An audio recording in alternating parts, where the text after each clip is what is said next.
নমস্কার শ্রোতা বন্ধুরা, গল্পকথার আসরের আজকের বৈঠকে যোগদান করার জন্য আপনাদের অজস্র ধন্যবাদ। আমি রুদ্র দত্ত। আজকে বেশ কিছুদিন পরে আবার ফিরে যাব প্রফেসর শঙ্কুর কাছে। প্রফেসর শঙ্কুর এই বেশ দীর্ঘ গল্পটি সন্দেশ পত্রিকায় পরপর 5টি সংখ্যায় 1973 সালে প্রকাশ পেয়েছিল। প্রসঙ্গত এর আগে অবিনাশবাবুর কথা বিশেষভাবে উল্লেখ করেছি। আজকের এই গল্পেও অবিনাশবাবু আছেন এবং যতদূর জানি সত্যজিৎ রায়ের লেখা প্রফেসর শঙ্কুর এই শেষ গল্প যাতে অবিনাশবাবু আছেন। এই গল্পে তাঁর ভূমিকাও আছে, যদিও তা প্রফেসর শঙ্কু ও গরিলা বা স্বপ্নদ্বীপ গল্পের মতো বিশিষ্ট ভূমিকা নয়। শ্রোতা বন্ধুদের মনে থাকতে পারে ওই দুই গল্পেই গল্পের বেশ খানিকটা অংশ আমরা শুনেছি অবিনাশবাবুর কাছ থেকে। এই গল্পে অবিনাশবাবুর ভূমিকা কমে আসাটা তাঁকে শঙ্কুর গল্প থেকে সম্পূর্ণরূপে বাদ দেওয়ার পূর্বাভাস হিসেবে সত্যজিৎ রায় লিখেছিলেন কিনা তা বলতে পারি না। একটি মজার কথা এই যে এই কাহিনীর শেষে এমন অদ্ভুত একটি ব্যাপার ঘটে যাতে মনে হয় সত্যজিৎ রায় আরও অনেক দিন ধরে প্রফেসর শঙ্কুর গল্প লিখবেন বলে হয়তো প্রস্তুত হচ্ছিলেন। ঘটনাটি কি সেটা আপনারা নিজেরাই শুনে নেবেন। আর কথা না বাড়িয়ে আরম্ভ করছি আজকের পাঠ, সত্যজিৎ রায়ের প্রফেসর শঙ্কুর গল্প, এক শৃঙ্গ অভিযান।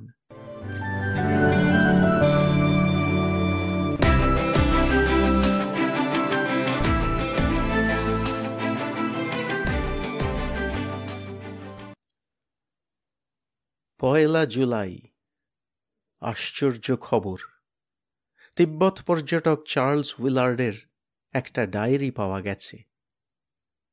মাত্র 1 বছর আগে এই ইংরাজ পর্যটক তিব্বত থেকে ফেরার পথে সেখানকার কোনো অঞ্চলে খাম্পা শ্রেণীর এক দস্যু দলের হাতে পড়ে। দস্যুরা তার অধিকাংশ জিনিস লুট করে নিয়ে তাকে জখম করে রেখে চলে যায়। উইলার্ড কোনো রকমে প্রায় আধমরা অবস্থায় ভারতবর্ষের আলমোড়া শহরে এসে পৌঁছায়। সেইখানেই তার মৃত্যু হয়। এসব খবর আমি খবরের কাগজেই পড়েছিলাম। আজ লন্ডন থেকে আমার বন্ধু ভূতত্ত্ববিদ জেরেমি সন্ডার্সের একটা চিঠিতে জানলাম যে উইলার্ডের মৃত্যুর পর তার সামান্য জিনিসপত্রের মধ্যে একটা ডায়েরি পাওয়া যায় এবং সেটা এখন সন্ডার্সের হাতে।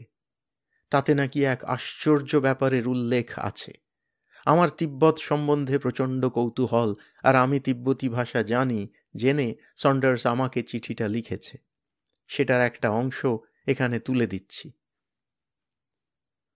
উইলার্ড আমার অনেক দিনের বন্ধু ছিল, সেটা তুমি জানো কি না জানি না। তার বিধবা স্ত্রী এডভিনার সঙ্গে পরশু দেখা করতে গিয়েছিলাম। সে বলল আলমোড়া থেকে তার মৃত স্বামীর যেসব জিনিস পাঠানো হয়েছিল তার মধ্যে একটা ডায়েরি রয়েছে। সে ডায়েরি আমি তার কাছ থেকে চেয়ে আনি। দুঃখের বিষয়, ডায়েরির অনেক লেখাই জল লেগে অস্পষ্ট হয়ে গেছে, তাই পড়া মুশকিল। কিন্তু তার শেষ পৃষ্ঠার কয়েকটা লাইন পড়তে কোনো অসুবিধা হয়নি। 19শে মার্চের একটা ঘটনা তাতে লেখা রয়েছে, শুধু 2টি line. I saw a herd of unicorns today. I write this in full possession of my senses. তারপরেই একটা প্রচণ্ড ঝড়ের ইঙ্গিত পেয়ে উইলার্ড ডায়েরি লেখা বন্ধ করে। তার এই অদ্ভুত উক্তি সম্বন্ধে তোমার কি মত জানতে ইচ্ছা করে, ইত্যাদি। উইলার্ড এক পাল ইউনিকর্ন দেখেছে বলে লিখেছে, আর তারপরেই বলছে সেটা সে সম্পূর্ণ সুস্থ মস্তিষ্কে দেখেছে। এটা বলার দরকার ছিল এই জন্যেই যে ইউনিকর্ন নামক প্রাণীটিকে আবহমান কাল থেকেই সারা বিশ্বের লোকে কাল্পনিক প্রাণী বলেই জানে। এক শৃঙ্গ জানোয়ার, কপাল থেকে বেরোনো লম্বা পেঁচানো শিং বিশিষ্ট ঘোড়া। ইউনিকর্নের চেহারা বিলাতি আঁকা ছবিতে যা দেখা যায় তা হলো এই, যেমন চীনের ড্র্যাগন কাল্পনিক, তেমনি ইউনিকর্নও কাল্পনিক। কিন্তু এই কাল্পনিক কথাটা লিখতে গিয়েও আমার মনে খটকা লাগছে। আমার সামনে টেবিলের উপর একটা বই খোলা রয়েছে, সেটা মহেঞ্জোদাড়ো সম্পর্কে। প্রত্নতাত্ত্বিকেরা এই মহেঞ্জোদাড়োর মাটি খুঁজে আজ থেকে 4000 বছর আগেকার এক আশ্চর্য ভারতীয় সভ্যতার যেসব নমুনা দেখেছিলেন, তার মধ্যে ঘর বাড়ি রাস্তাঘাট হাঁড়ি কলসি খেলনা ইত্যাদি ছাড়াও এক জাতের জিনিস ছিল, যেগুলো হচ্ছে মাটির আর হাতির দাঁতের তৈরি চারকোনা সিল। এইসব সিলে খোদাই করা হাতি, বাঘ, ষাঁড়, গন্ডার ইত্যাদি আমাদের চেনা জানোয়ার ছাড়াও একরকম জানোয়ার দেখা যায়, যার শরীরটা অনেকটা বলদের মতো, কিন্তু মাথায় রয়েছে একটি মাত্র পাকানো শিং। এটাকে প্রত্নতাত্ত্বিকেরা কাল্পনিক জানোয়ার বলেই মেনে নিয়েছে, কিন্তু এতগুলো আসল জানোয়ারের পাশে হঠাৎ একটা আজগুবি জানোয়ার কেন খোদাই করা হবে, সেটা আমি বুঝতে পারি না। এ জানোয়ার যে কাল্পনিক নয় সেটা ভাবার আরেকটা কারণ হচ্ছে যে 2000 বছর আগের রোমান পণ্ডিত প্লিনি তাঁর বিখ্যাত জীবতত্ত্বের বইয়েতে স্পষ্ট বলে গেছেন যে ভারতবর্ষে একরকম গরু আর একরকম গাধা পাওয়া যায়, যাদের মাথায় মাত্র একটা শিং। গ্রিক মনীষী অ্যারিস্টটলও ভারতবর্ষে ইউনিকর্ন আছে বলে লিখে গেছেন। এ থেকে কি এমন ভাবা অন্যায় হবে যে এককালে এদেশে এক ধরনের এক শৃঙ্গ জানোয়ার ছিল, যেটা এখান থেকে লোপ পেলেও হয়তো তিব্বতের কোনো অজ্ঞাত অঞ্চলে রয়ে গেছে, আর উইলার্ড ঘটনাচক্রে সেই অঞ্চলে গিয়ে পড়ে এই জানোয়ার দেখতে পেয়েছেন? এ কথা ঠিক যে গত 200 বছরে অনেক বিদেশি পর্যটকই তিব্বতে গিয়ে তাঁদের ভ্রমণ বৃত্তান্ত লিখেছেন এবং কেউই ইউনিকর্নের কথা লেখেননি। কিন্তু তাতে কি প্রমাণ হলো? তিব্বতে এখনও অনেক জায়গা আছে যেখানে মানুষের পা পড়েনি, সুতরাং সে দেশের কোথায় যে কি আছে তা কি কেউ সঠিক বলতে পারে? সন্ডার্সকে আমার এই কথাগুলো লিখে জানাবো, দেখি ও কি বলে। 15ই জুলাই।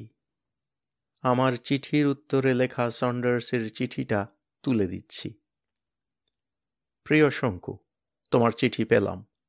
উইলার্ডের ডায়েরির শেষ দিকের খানিকটা অংশ পড়তে পেরে আরও বিস্মিত হয়েছি। 16ই মার্চ সে লিখছে, today I flew with the 200-year-old lama. Flew মানে কি এরোপ্লেনে ওড়া? মনে তো হয় না। তিব্বতে রেলগাড়িই নেই, এরোপ্লেন যাবে কি করে? কিন্তু তাহলে সে কি কোনো যন্ত্রের সাহায্য ছাড়াই আকাশে ওড়ার কথা বলছে? তাই বা বিশ্বাস করি কি করে? এসব কথা পড়ে উইলার্ডের মাথা ঠিক ছিল কিনা সে বিষয়ে সন্দেহ জাগে। অথচ আলমোড়ার যে ডাক্তারটি তাকে শেষ অবস্থায় দেখেছিলেন, মেজর হর্টন, তাঁর মতে উইলার্ডের মাথায় গণ্ডগোল ছিল না। 13ই মার্চের ডায়েরিতে থোকচুম গোমফা নামে একটা মঠের উল্লেখ পাওয়া যাচ্ছে। উইলার্ডের মতে, a wonderful monastery, no European has ever been here before. তুমি কি এই মঠের নাম শুনেছ কখনো? যাই হোক, একটা আসল কথা হচ্ছে উইলার্ডের এই ডায়েরি পড়ে আমার মনে তিব্বত যাবার একটা প্রবল বাসনা জেগেছে। আমার জার্মান বন্ধু উইলহেলম ক্রোলো এ ব্যাপারে উৎসাহী। তাকে অবশ্যই উড়ন্ত লামার বিবরণী বেশি আকর্ষণ করেছে। জাদুবিদ্যা, উইচক্রাফট ইত্যাদি সম্পর্কে ক্রোলের মূল্যবান গবেষণা আছে, তুমি হয়তো জানো। সে পাহাড়েও চড়তে পারে খুব ভালো। বলা বাহুল্য, আমরা যদি যাই তো তোমাকে সঙ্গী হিসেবে পেলে খুবই ভালো হবে। এ মাসেই রওনা হওয়া যেতে পারে। কি স্থির করো সেটা আমাকে জানিও। শুভেচ্ছা নিও। ইতি, জেরেমি সন্ডার্স। উড়ন্ত লামা। তিব্বতী যোগী মিরারেপার আত্মজীবনী আমি পড়েছি। ইনি তান্ত্রিক জাদুবিদ্যা শিখে এবং যোগে সাধনা করে নানা রকম আশ্চর্য ক্ষমতার অধিকারী হয়েছিলেন। তার মধ্যে একটা ছিল উড়ে বেড়াবার ক্ষমতা। এই জাতীয় কোনো মহাযোগীর সাহায্যেই কি উইলার্ড আকাশে উড়েছিলেন? সব মিলিয়ে ব্যাপারটা আমারও মনে প্রচণ্ড কৌতূহল উদ্রেক করেছে। তিব্বত যাইনি, কেবল দেশটা নিয়ে ঘরে বসে পড়াশুনো করেছি আর তিব্বতী ভাষাটা শিখেছি। ভাবছি সন্ডার্সের দলে আমিও যোগ দেব। এতে ওদের সুবিধাই হবে, কারণ আমার তৈরি এমন সব ওষুধপত্র আছে যার সাহায্যে পার্বত্য অভিযানের শারীরিক গ্লানি অনেকটা কমিয়ে দেওয়া যায়। 27শে জুলাই। আজ আমার পড়শি ও বন্ধু অবিনাশবাবুকে তিব্বত অভিযানের কথা বলতে তিনি একেবারে হাঁ করে উঠলেন। দুবার আমার সঙ্গে ভারতবর্ষের বাইরে গিয়ে নানা বিচিত্র অভিজ্ঞতার ফলে ওর এই প্রৌঢ় বয়সে ভ্রমণের নেশা জাগিয়ে উঠেছে। তিব্বত জায়গাটা খুব আরামের নয় এবং অনেক অজানা দুর্গম জায়গায় আমাদের যেতে হবে শুনে ভদ্রলোক বললেন, হে ওকে, শিবের পাহাড়ে কৈলাসটা যদি একবার চাক্ষুষ দেখতে পারি তো আমার হিন্দু জন্ম সার্থক। কৈলাস যে তিব্বতে সেটা জানলেও তার পাশের বিখ্যাত হ্রদটির কথা অবিনাশবাবু জানতেন না। বললেন, সে কি মজাই, মানস সরোবর তো কাশ্মীরে বলে জানতুম। এক শৃঙ্গ আর উড়ন্ত লামার কথাটা আর অবিনাশবাবুকে বললাম না, কারণ ও দুটো নিয়ে এখনো আমার মনে খটকা রয়ে গেল। খাম্পা দস্যুদের কথাটা বলাতে ভদ্রলোক বললেন, তাতে ভয়ের কি আছে মশাই, আপনার ওই হনলুলু পিস্তল দিয়ে ওদের সাবার করে দেবেন। অ্যানাইহিলিন যে হনলুলু কি করে হলো জানি না। কাঠগোদাম থেকেই যাওয়া স্থির করেছি। আজ সন্ডার্সকে টেলিগ্রামে জানিয়ে দিয়েছি যে আমি পয়লা কাঠগোদাম পৌঁছব। জিনিসপত্র বেশি নেওয়ার কোনো প্রশ্ন ওঠে না। অবিনাশবাবুকেও সেটা বলে দিলাম। উনি আবার পাশবালিশ ছাড়া ঘুমোতে পারেন না, তাই ওর জন্য ফুঁ দিয়ে ফোলানো যায় এমন একটা লম্বাটে বালিশ তৈরি করে দেব বলেছি। শীতে পরার জন্য আমারই আবিষ্কৃত শ্যাঙ্কলন প্লাস্টিকের হালকা পোশাক নিচ্ছি। এয়ার কন্ডিশনিং পিল নিচ্ছি। বেশি উঁচুতে উঠলে যাতে নিঃশ্বাসের কষ্ট না হয় তার জন্য আমার তৈরি অক্সিমোর পাউডার নিচ্ছি। এছাড়া অমনিস্কোপ, ক্যামেরাপিড ইত্যাদি তো নিচ্ছি। সব মিলিয়ে 5 সেরের বেশি ওজন হওয়ার কথা নয়। পায়ে পরার জন্য পশমের বুট আলমোড়াতেই পাওয়া যাবে। কদিন হলো খুব গুমোট হয়েছে। এইবার ঘোর বর্ষা শুরু হবে বলে মনে হচ্ছে। হিমালয়ের প্রাচীর পেরিয়ে একবার তিব্বতে পৌঁছতে পারলে মনসুন আর আমাদের নাগাল পাবে না। 10ই অগস্ট, গারবেয়াং। এর মধ্যে ডায়েরি লেখার সময় পাইনি। আমরা তেসরা কাঠগোদাম ছেড়ে মোটরে করে আলমোড়া পর্যন্ত এসে তারপর ঘোড়া করে উত্তর পূর্বগামী পাহাড়ে রাস্তা ধরে প্রায় 150 মাইল অতিক্রম করে কাল সন্ধ্যায় গারবেয়াং এসে পৌঁছেছি। গারবেয়াং 10,000 ফুট উঁচুতে অবস্থিত একটা ভুটিয়া গ্রাম। আমরা এখনো ভারতবর্ষের মধ্যেই রয়েছি। আমাদের পূব দিকে খাদের নিচ দিয়ে কালী নদী বয়ে চলেছে। নদীর ওপারে নেপাল রাজ্যের ঘন ঝাউবন দেখা যাচ্ছে। এখান থেকে আরও 20 মাইল উত্তরে গিয়ে 16,000 ফুট উঁচুতে একটা গিরিবর্ত পেরিয়ে লিপুধুরা পেরোলেই ভারতবর্ষ ছাড়িয়ে তিব্বতে প্রবেশ। কৈলাস মানস সরোবর তিব্বতের সীমানা থেকে মাইল 40। দূরত্বের দিক দিয়ে বেশি নয় মোটেই, কিন্তু দুর্গম গিরিপথ, বেয়াড়া শীত আর তার সঙ্গে আরও 5 রকম বিপদ আপদের কথা কল্পনা করে ভারতবর্ষের 99.9% লোকই আর এদিকে আসার নাম করে না। অথচ এই পথটুকু আসতেই আমরা যা দৃশ্যের নমুনা পেয়েছি, এরপরে না জানি কি আছে সেটা ভাবতে এই বয়সেও আমার রোমাঞ্চ হচ্ছে। এবার আমাদের দলটার কথা বলি। সন্ডার্স ও ক্রোল ছাড়া আরও একজন বিদেশি আমাদের সঙ্গ নিয়েছেন। এর নাম সের্গেই মার্কোভিচ। জাতে রাশিয়ান, থাকেন পোল্যান্ডে। ইংরেজিটা ভালোই বলেন। আমাদের মধ্যে ইনিই অপেক্ষাকৃত কম বয়সী। দোহারা লম্বা চেহারা, ঘোলাটে চোখ, মাথায় এক রাশ অবিন্যস্ত তামাটে চুল, ঘন ভুরু আর ঠোঁটের দুপাশে ঝুলে থাকা লম্বা গোঁফ। এর সঙ্গে আমাদের আলাপ আলমোড়াতেই। ইনিও নাকি তিব্বত যাচ্ছিলেন, তার একমাত্র কারণ ভ্রমণের নেশা, তাই আমরা যাচ্ছি শুনে আমাদের দলে ভিড়ে পড়লেন। এমনিতে হয়তো লোক খারাপ নন, কিন্তু ঠোঁট হাসলেও চোখ হাসে না দেখে মনে হয় তেমন অবস্থায় পড়লে খুন খারাপিতেও পেছপা হবেন না। সেই কারণেই বোধহয় ক্রোলের একে পছন্দ না। ক্রোলের নিজের হাইট 5.5 ফুটের বেশি না। টেকো মাথার দুপাশে সোনালি চুল কানের উপর এসে পড়েছে। বেশ গাঁট্টা গোঁট্টা চেহারা, তবে আদৌ হিংস্র নয়। তাকে দেখে বোঝার উপায় নেই যে সে 5 বার ম্যাটারহর্নের চূড়োয় উঠেছে। লোকটা মাঝে মাঝে বেজায় অন্যমনস্ক হয়ে পড়ে, 3বার নাম ধরে ডাকলে তবে জবাব দেয়, আর প্রায়ই দেখি ডান হাতের আঙুল নেড়ে নেড়ে কি যেন হিসেব করে। আমরা যেমন কোড়ে আঙুল থেকে শুরু করে 5 আঙুলের গাঁটে গাঁটে বুড়ো আঙুল ঠেকিয়ে 1 থেকে 20 পর্যন্ত গুনতে পারি, ইউরোপের লোকেরা দেখেছি সেটা একেবারেই পারে না। এরা একটা আঙুলে 1 গোনে। গাঁটের ব্যবহারটা বোধহয় ভারতীয়। সন্ডার্স আমার থেকে 5 বছরের ছোট। সুগঠিত সুপুরুষ চেহারা, বুদ্ধিদীপ্ত হালকা নীল চোখ, প্রশস্ত ললাট। সে এই কদিনে তিব্বত সম্বন্ধে 10 বই পড়ে অভিযানের জন্য তৈরি হয়ে এসেছে। যোগবল বা ম্যাজিকে তার বিশ্বাস নেই। এসব বই পড়েও সে বিশ্বাস জাগেনি, এবং এই নিয়ে ক্রোলের সঙ্গে তার মাঝে মাঝে তর্ক বিতর্কও হচ্ছে। এই 3 জন ছাড়া অবশ্যই রয়েছেন আমার প্রতিবেশী তীর্থযাত্রী শ্রী অবিনাশচন্দ্র মজুমদার, যিনি আপাতত আমাদের থেকে 20 হাত দূরে খাদের পাশে একটা পাথরের খণ্ডে বসে হাতে তামার পাত্রে তিব্বতী চা নিয়ে কাছেই খুঁটির সঙ্গে বাঁধা একটা ইয়াক বা চমড়ি গাইয়ের দিকে চেয়ে আছেন।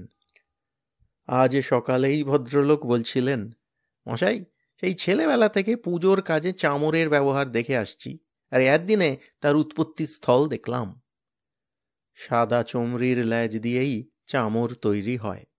এখানে যে চমড়িটা রয়েছে সেটা অবশ্যই কালো। আমরা বাকি 4 জনে বসেছি একটা ভুটিয়ার দোকানের সামনে। সেই দোকান থেকেই কেনা তিব্বতী চা ও সাম্পায় আমরা ব্রেকফাস্ট সারছি। সাম্পা হলো গমের ছাতুর ডেলা, জলে বা চায়ে ভিজিয়ে খেতে হয়। এই চা কিন্তু আমাদের ভারতীয় চা নয়। এ চা চীন দেশ থেকে আসে। এর নাম ব্রিক টি। দুধ চিনির বদলে নুন আর মাখন দিয়ে এই চা তৈরি হয়।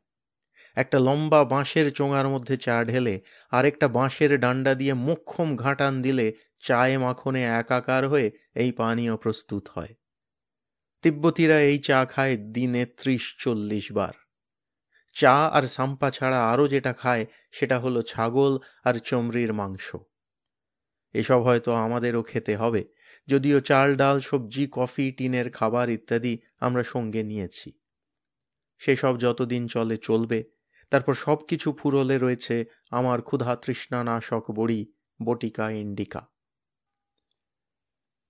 অবিনাশবাবু আমায় শাসিয়ে রেখেছেন, আমাকে মশাই আপনার ওই সাহেব বন্ধুদের সঙ্গে মিশতে বলবেন না। আপনি 64টা ভাষা জানতে পারেন, আমার বাংলা বই আর সম্বল নেই।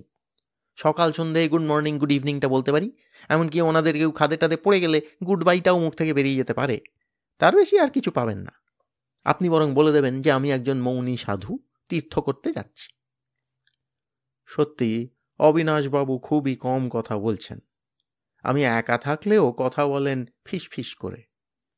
একটা সুবিধে এই যে ভদ্রলোকের ঘোড়া চড়তে কোনো অসুবিধা হচ্ছে না। এসব অঞ্চলে ঘোড়া ছাড়া গতি নেই। 6টা ঘোড়া, মাল বইবার জন্য 4টে চমড়ি আর 8 জন ভুটিয়া কুলি আমরা সঙ্গে নিচ্ছি। উইলার্ডের ডায়েরিটা নিজের চোখে দেখে আমার ইউনিকর্ন ও উড়ন্ত লামা সম্পর্কে কৌতূহল 10 গুণ বেড়ে গেছে। এখানে একদল তিব্বতী পশমের ব্যাপারী এসেছে।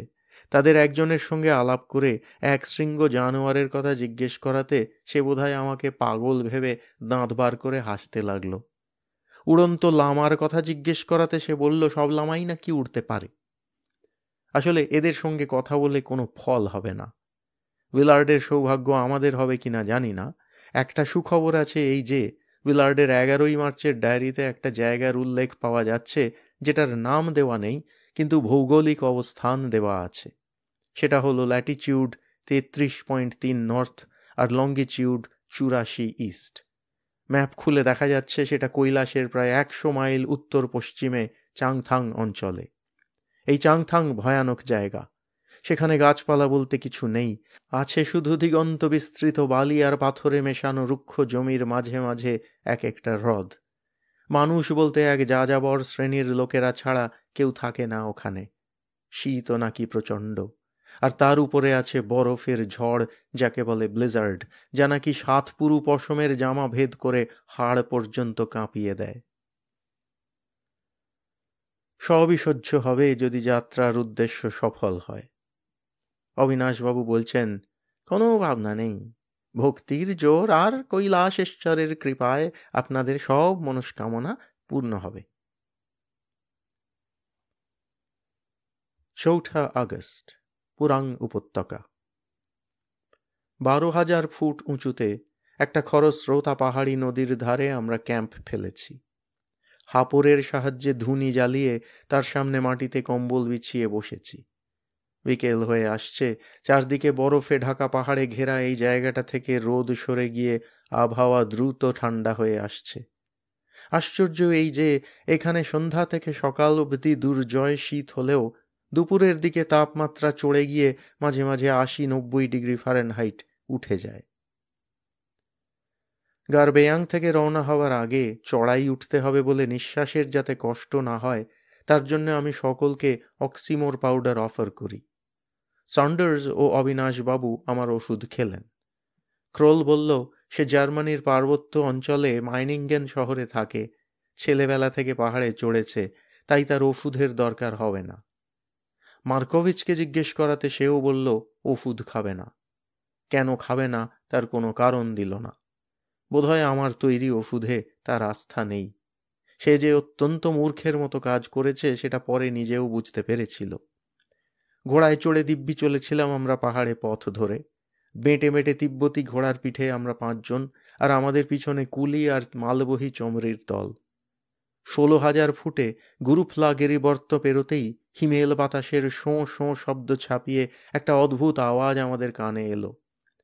আমাদের মধ্যে কে যেন প্রচণ্ড জোরে হাসতে শুরু করেছে। এদিক ওদিক চেয়ে একটু হিসেব করে শুনে বুঝতে পারলাম হাসিটা আসছে সবচেয়ে সামনের ঘোড়ার পিঠ থেকে। পিঠে রয়েছেন শ্রীমান সের্গেই মার্কোভিচ। তার হাসিটা এমনই বিকট ও অস্বাভাবিক যে আমাদের দলটা আপনা থেকেই থেমে গেল। মার্কোভিচও থেমেছে। এবার সে ঘোড়ার পিঠ থেকে নামল। তারপর তার সমস্ত দেহ কাঁপিয়ে হাসতে হাসতে অত্যন্ত বেপরোয়া ও বেসামালভাবে সে রাস্তার ডান দিকে এগোতে লাগল। ডাইনে খাদ, আর সে খাদ দিয়ে একবার গড়িয়ে পড়লে অন্তত 2,000 ফুট নিচে গিয়ে সে গড়ানো থামবে এবং অবিনাশবাবুর গুড বাই বলার সুযোগ এসে যাবে। সন্ডার্স, ক্রোল ও আমি ঘোড়া থেকে নেমে ব্যস্তভাবে মার্কোভিচের দিকে এগিয়ে গেলাম। লোকটার চোখ ঘোলাটে, তার হাসিও ঘোলাটে মনের হাসি। এবারে বুঝতে পারলাম তার কি হয়েছে। 12,000 ফুটের পর থেকেই আবহাওয়ায় অক্সিজেনের রীতিমতো অভাব হতে শুরু করে। কোনো কোনো লোকের বেলায় সেটা নিঃশ্বাসের কষ্ট ছাড়া আর কোনো গণ্ডগোলের সৃষ্টি করে না, কিন্তু এক একজনের ক্ষেত্রে সেটা রীতিমতো মস্তিষ্কের বিকার ঘটিয়ে দেয়। তার ফলে কেউ কাঁদে, কেউ হাসে, কেউ ভুল বকে, আবার কেউ বা অজ্ঞান হয়ে যায়। মার্কোভিচকে হাসিতে পেয়েছে। আমাদের কুলিরা বোধহয় এ ধরনের ব্যারাম কখনো দেখেনি, কারণ তারা দেখছি মজা পেয়ে নিজেরাও হাসতে শুরু করে দিয়েছে। 9টি পুরুষের অট্টহাসি এখন চারিদিকে পাহাড় থেকে প্রতিধ্বনিত হচ্ছে। ক্রোল হঠাৎ আমার দিকে এগিয়ে এসে বলল, ওকে মারি একটা ঘুষি। আমি তো অবাক, বললাম, কেন ঘুষি মারবে কেন? ওর তো অক্সিজেনের অভাবে ওই অবস্থা হয়েছে। সেই জন্যই তো বলছি, এই অবস্থায় ওকে তোমার ওষুধ খাওয়াতে পারবে না। বেহুঁশ হলে জোর করে গেলানো যেতে পারে। এরপরে আমি কিছু বলার আগেই ক্রোল মার্কোভিচের দিকে এগিয়ে গিয়ে একটা প্রচণ্ড ঘুষিতে তাকে ধরাশায়ী করে দিল। অজ্ঞান অবস্থায় তার মুখ হাঁ করে তার গলায় আমার পাউডার গুঁজে দিলাম। 10 মিনিট পরে জ্ঞান হয়ে ভদ্রলোক ফ্যাল ফ্যাল করে এদিক ওদিক দেখে তার চোয়ালে হাত বুলোতে বুলোতে সুবোধ বালকের মতো তার ঘোড়ার পিঠে চেপে বসল। আমরা সকলে আবার রওনা দিলাম। পুরাঙে এসে ক্যাম্প ফেলে আগুন জেলে বসবার পর ক্রোল ও সন্ডার্সের সঙ্গে ইউনিকর্ন নিয়ে কথা হলো। সন্ডার্স বলল, 20 শতাব্দীতে পৃথিবীতে হঠাৎ একটা নতুন জাতের জানোয়ার আবিষ্কার করাটা কি সাংঘাতিক ব্যাপার বলো তো? আর একটা আধটা নয়, একেবারে দলে দলে। ইউনিকর্ন থেকে আলোচনাটা আরও অন্য কাল্পনিক প্রাণীতে চলে গেল। সত্যি, পুরাকালে কত রকমই না উদ্ভট জীবজন্তু সৃষ্টি করেছে মানুষের কল্পনা। অবশ্যই কোনো কোনো পণ্ডিত বলেন যে এসব নিছক কল্পনা নয়। প্রাগৈতিহাসিক যুগে মানুষ যেসব প্রাণীদের দেখত তার আবছা স্মৃতি নাকি অনেক যুগ পর্যন্ত মানুষের মনে থেকে যায়, সেই স্মৃতির সঙ্গে কল্পনা জুড়ে মানুষই আবার এই সব উদ্ভট প্রাণীর সৃষ্টি করে। এইভাবে প্রাগৈতিহাসিক টেরোডাক্টিল বা ইপিওরনিস পাখির স্মৃতি থেকেই হয়তো সৃষ্টি হয়েছে গরুড় বা জটায়ু, বা আরব্যোপন্যাসের সিন্দবাদ নাবিকের গল্পের অতিকায় রক পাখি, যার ছানার খাদ্য ছিল একটা আস্ত হাতি। মিশর দেশের উপকথায় তিবেন্নু পাখির কথা আছে, পরে ইউরোপে যার নাম হয়েছিল ফিনিক্স। এই ফিনিক্সের নাকি মৃত্যু নেই। একটা সময় আসে যখন সে নিজেই নিজেকে আগুনে পুড়িয়ে মেরে ফেলে, আর পর মুহূর্তেই তার ভস্ম থেকে নতুন ফিনিক্স জন্ম নেয়। আর আছে ড্র্যাগন, যার অস্তিত্বে পূর্ব পশ্চিম দুদিকের লোকই বিশ্বাস করত। তফাতেই যে পশ্চিমের ড্র্যাগন ছিল অনিষ্টকারী দানব, আর চীন বা তিব্বতের ড্র্যাগন ছিল মঙ্গলময় দেবতা। এই সব আলোচনা করতে করতে আমি মার্কোভিচের কথাটা তুললাম। আমার মতে তাকে আমাদের অভিযানের আসল উদ্দেশ্যটা জানানো দরকার। চাংথাং অঞ্চলের ভয়াবহ চেহারাটাও তার কাছে পরিষ্কার করা দরকার। সেটা জেনেও যদি সে আমাদের সঙ্গে যেতে চায় তো চলুক, আর না হলে হয় সে নিজের রাস্তা ধরুক, না হয় দেশে ফিরে যাক। ক্রোল বলল, ঠিক বলেছ। যে লোক আমাদের সঙ্গে ভালোভাবে মিশতে পারে না তাকে সঙ্গে নেওয়া কি দরকার? যা বলবার এখনই বলা হোক। সন্ডার্স বলল, সে মার্কোভিচকে পশ্চিমের তাঁবুতে যেতে দেখেছে। আমরা তিনজনে তাঁবুর ভেতর ঢুকলাম। মার্কোভিচ এক পাশে অন্ধকারে ঘাড় গুঁজে বসে আছে। আমরা ঢুকতে সে মুখ তুলে চাইল। সন্ডার্স ভনিতা না করে সরাসরি উইলার্ডের ডায়েরি আর এক শৃঙ্গের কথায় চলে গেল। তার কথার মাঝখানেই মার্কোভিচ বলে উঠল, ইউনিকর্ন? ইউনিকর্ন তো আমি ঢের দেখেছি, আজকেও আসার সময় দেখলাম। তোমরা দেখোনি বুঝি? আমরা পরস্পরের মুখ চাওয়াচাওয়ি করলাম। মার্কোভিচ যেমন বসেছিল তেমনই বসে আছে। সে যে ঠাট্টা করে কথাটা বলেছে সেটা তার ভাব দেখে মোটেই মনে হয় না। তাহলে কি আমার ওষুধ পুরোপুরি কাজ দেয়নি? তার মাথা কি এখনও পরিষ্কার হয়নি? ক্রোল গুনগুন করে একটা জার্মান সুর ভাঁজতে ভাঁজতে বাইরে চলে গেল। বুঝলাম সে হাল ছেড়ে দিয়েছে। এবার আমরা দুজনেও উঠে পড়লাম।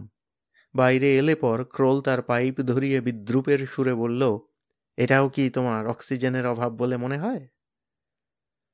আমি আর সন্ডার্স দুজনেই চুপ। আমরা নিঃসন্দেহে একটা পাগলকে সঙ্গে নিয়ে চলেছি বলে ক্রোল তার ক্যামেরা নিয়ে হাত 50 দূরে একটা প্রকাণ্ড পাথরের গায়ে খোদাই করা তিব্বতী মহামন্ত্র ওম মণিপদ্মে হুম এর ছবি তুলতে চলে গেল। মার্কোভিচ কি সত্যিই পাগল, না সাজা পাগল? আমার মনটা খুঁত খুঁত করছে। আমাদের মধ্যে অবিনাশবাবুই বোধহয় সবচেয়ে ভালো আছেন। প্রায় 40 বছর ধরে ভদ্রলোককে দেখছি। ওর মধ্যে যে কোনো রসবোধ আছে তা আগে কল্পনাই করতে পারিনি। আমার বৈজ্ঞানিক গবেষণা সম্পর্কে উনি চিরকালই ঠাট্টা করে এসেছেন। আমার যুগান্তকারী আবিষ্কারগুলোও ওর মনে কোনোদিন বিস্ময় বা শ্রদ্ধা জাগাতে পারেনি। কিন্তু ওই যে দুবার আমার সঙ্গে বাইরে গেলেন, একবার আফ্রিকায়, আরেকবার প্রশান্ত মহাসাগরের সেই আশ্চর্য দ্বীপে, তারপর থেকেই দেখেছি ওর চরিত্রে একটা বিশেষ পরিবর্তন এসেছে। ভ্রমণে মনের প্রসার বাড়ে বলে ইংরেজিতে একটা কথা আছে। সেটা অবিনাশবাবুর ক্ষেত্রে চমৎকারভাবে ফলেছে। আজ বারবার উনি আমার কানের কাছে এসে বিড় বিড় করে গেছেন, কৈলাস ভূধর অতি মনোহর কোটি শশী পরকাশ, গন্ধর্ব কিন্নর যক্ষ বিদ্যাধর অপ্সরাগণের বাস। কৈলাস সম্বন্ধে পৌরাণিক ধারণাটা অবিনাশবাবু এখনও বিশ্বাস করে বসে আছেন। আসল কৈলাসের সাক্ষাৎ পেয়ে ভদ্রলোককে কিঞ্চিত হতাশ হতে হবে। আপাতত উনি কুলিদের রান্নার আয়োজন দেখতে ব্যস্ত। বুনো ছাগলের মাংস রান্না করছে ওরা। দূরে, বহু দূরে, আমরা যেই রাস্তা দিয়ে যাব সেই রাস্তা দিয়ে ঘোড়ার পিঠে একদল লোক আমাদের দিকে এগিয়ে আসছে। এতক্ষণ দলটাকে কতগুলো চলমান কালো বিন্দু বলে মনে হচ্ছিল, এখন তাদের চেহারাটা ক্রমে স্পষ্ট হয়ে আসছে। এদের দেখতে পেয়ে আমাদের লোকগুলোর মধ্যে একটা চাঞ্চল্য লক্ষ্য করছি। কারা এরা? শীত বাড়ছে, আর বেশিক্ষণ বাইরে বসা চলবে না। চৌঠা আগস্ট, সন্ধ্যা 7টা। একটা বিশেষ চাঞ্চল্যকর ঘটনা ঘটে গেল এই কিছুক্ষণ আগে। দূর থেকে যে দলটাকে আসতে দেখেছিলাম সেটা ছিল একটা খাম্পা দস্যু দল। এই বিশেষ দলটি যে উইলার্ডকে আক্রমণ করেছিল তারও প্রমাণ পেয়েছি। 22টা ঘোড়ার পিঠে 22 জন লোক, তাদের প্রত্যেকের মোটা পশমের জামার কোমরে গোঁজা তলোয়ার, কুকরি, ভোজালি আর পিঠের সঙ্গে বাঁধা আদ্যিকালের গাদা বন্দুক। এছাড়া দলে আছে 5টা লোমশ তিব্বতী কুকুর। দলটা যখন প্রায় 100 গজ দূরে, তখন আমাদের দুজন লোক, রাবসাং ও টুন্ডুপ, হন্তদন্ত হয়ে আমাদের কাছে এসে বলল, আপনাদের সঙ্গে যা অস্ত্রশস্ত্র আছে তা তাঁবুর ভিতর থেকে বাইরে নিয়ে আসুন। আমি বললাম, কেন, ওদের দিয়ে দিতে হবে নাকি? না না, বিলাতি বন্দুককে ওরা সমীহ করে চলে, না হলে ওরা সব তছনছ করে লুট করে নিয়ে যাবে। ভারী বেপরোয়া দস্যু ওরা। আমাদের সঙ্গে 3টে বন্দুক, একটা এনফিল্ড ও 2টো অস্ট্রিয়ান মানলেখার। সন্ডার্স ও ক্রোল তাঁবু থেকে টোটা সমেত বন্দুক বার করে আনল। মার্কোভিচের বেরোবার নাম নেই। আমি প্রয়োজনে পকেট থেকে আমার অ্যানাইহিলিন পিস্তল বার করব, তাই হাত খালি রাখতে হবে। অথচ দুজনের হাতে 3টে বন্দুক বেমানান, তাই অবিনাশবাবুকে ডেকে তাঁর হাতে একটা মানলেখার তুলে দেওয়া হলো। ভদ্রলোক একবার মাত্র হাঁ হাঁ করে থেমে গিয়ে কাঁপা হাতে বন্দুকটা নিয়ে দস্যু দলের উল্টো দিকে মুখ করে কাঠ হয়ে দাঁড়িয়ে রইলেন। দস্যু দল এসে পড়ল। ধুমসো লোমশ তিব্বতী কুকুরগুলো আমাদের দিকে তাকিয়ে প্রচণ্ড ঘেউ ঘেউ করছে। তাদেরও ভাব দস্যুদেরই মতো। আমাদের দলের লোকগুলোর অবস্থা কাহিল। যে যেখানে ছিল সব জবুথবু হয়ে বসে পড়েছে। এইসব দস্যু সাধারণত যাযাবরদের আস্তানায় গিয়ে পড়ে সর্বস্ব লুট করে নিয়ে চলে যায়। উপযুক্ত অস্ত্র ছাড়া এদের বাধা দিতে যাওয়া মানে নিশ্চিত মৃত্যু। অবশ্যই এরা যদি তিব্বতী পুলিশের হাতে পড়ে তাহলে এদের চরম শাস্তির ব্যবস্থা আছে। গর্দান আর ডান হাতটা কেটে নিয়ে সেগুলোকে সোজা রাজধানী লাসায় পাঠিয়ে দেওয়া হয়। কিন্তু এই ধূ ধূ প্রান্তরে বরফে ঢাকা গিরিবর্তের আনাচে কানাচে এদের খুঁজে বার করা মোটেই সহজ নয়। এও শুনেছি যে এইসব দস্যুদের নিজেদেরও নাকি নরকভোগের ভয় আছে। তাই এরা লুটপাট বা খুন খারাপি করে নিজেরাই হয় কৈলাস প্রদক্ষিণ করে, না হয় কোনো উঁচু পাহাড়ের চূড়োয় দাঁড়িয়ে গলা ছেড়ে নিজেদের পাপের ফিরিস্তি দিয়ে প্রায়শ্চিত্ত করে নেয়। দস্যুদের সামনে যে রয়েছে তাকেই মনে হলো পালের গোদা। নাক থ্যাবড়া, কানে মাকড়ি, মাথার রুক্ষ চুল টুপির পাশ দিয়ে বেরিয়ে রয়েছে। বয়স বেশি না হলেও মুখের চামড়া কুঁচকে গেছে। কুতকুতে চোখে অত্যন্ত সন্দিগ্ধভাবে আমাদের 4 জনকে নিরীক্ষণ করছে। বাকি লোকগুলো যে যেখানে ছিল সেখানেই চুপ করে ঘোড়ার লাগাম ধরে অপেক্ষা করছে। বোঝা যাচ্ছে নেতার হুকুম না পেলে কিছু করবে না। এবারে দস্যু নেতা ঘোড়ার পিঠ থেকে নামল। তারপর ক্রোলের দিকে এগিয়ে গিয়ে তার সামনে দাঁড়িয়ে চাপা ঘড়ঘড়ে গলায় বলল, পেলিং। পেলিং মানে ইউরোপীয়। ক্রোলের হয়ে আমি হ্যাঁ বলে জবাব দিয়ে দিলাম। দিয়েই খটকা লাগলো। ইউরোপীয় দেখে চিনল কি করে এরা? লোকটা এবার ধীরে ধীরে সন্ডার্সের দিকে এগিয়ে গেল। তারপর তার পায়ের কাছ থেকে একটা বেকড বিনসের খালি টিন তুলে নিয়ে সেটাকে উল্টে পাল্টে দেখে তার গন্ধ শুঁকে আবার মাটিতে ফেলে ভারী বুটের গোড়ালির এক মোক্ষম চাপে সেটাকে থেঁতলে মাটির সঙ্গে সমান করে দিল। সন্ডার্স হাতে বন্দুক নিয়ে দাঁতে দাঁত চেপে দস্যু নেতার ঔদ্ধত্য হজম করার আপ্রাণ চেষ্টা করছে। কোত্থেকে জানি মাঝে মাঝে একটা দাঁড় কাকের গম্ভীর কর্কশ কণ্ঠস্বর শোনা যাচ্ছে। এছাড়া কেবল নদীর কুলকুল শব্দ। কুকুরগুলো আর ডাকছে না। এই থমথমের মধ্যে আবার দস্যু নেতার ভারী বুটের শব্দ পাওয়া গেল। সে এবার অবিনাশবাবুর সামনে গিয়ে দাঁড়িয়েছে। ভদ্রলোক যে কেন তাকে মাথা হেঁট করে নমস্কার করলেন তা বোঝা গেল না। দস্যু নেতার বোধহয় ব্যাপারটা ভারী কমিক বলে মনে হলো, কারণ সে সশব্দে একটা বর্বর হাসি হেসে অবিনাশবাবুর হাতের বন্দুকের বাঁটে একটা খোঁচা মারল। এবার ক্রোলের দিকে চোখ পড়াতে সভয়ে দেখলাম সে তার বন্দুকটা দস্যু নেতার দিকে উঠিয়েছে। প্রচণ্ড রাগে তার কপালের শিরাগুলি ফুলে উঠেছে। আমি চোখ দিয়ে ইশারা করে তাকে ধৈর্য হারাতে মানা করলাম। ইতিমধ্যে সন্ডার্স আমার পাশে এসে দাঁড়িয়েছে। সে ফিসফিস করে বলল, "দি হ্যাভ অ্যান এনফিল্ড টু।" কথাটা শুনে অন্য দস্যুগুলোর দিকে চেয়ে দেখি তাদের মধ্যে একজন হিংস্র চেহারার লোক ঘোড়ার পিঠে সামনের দিকে এগিয়ে এসেছে।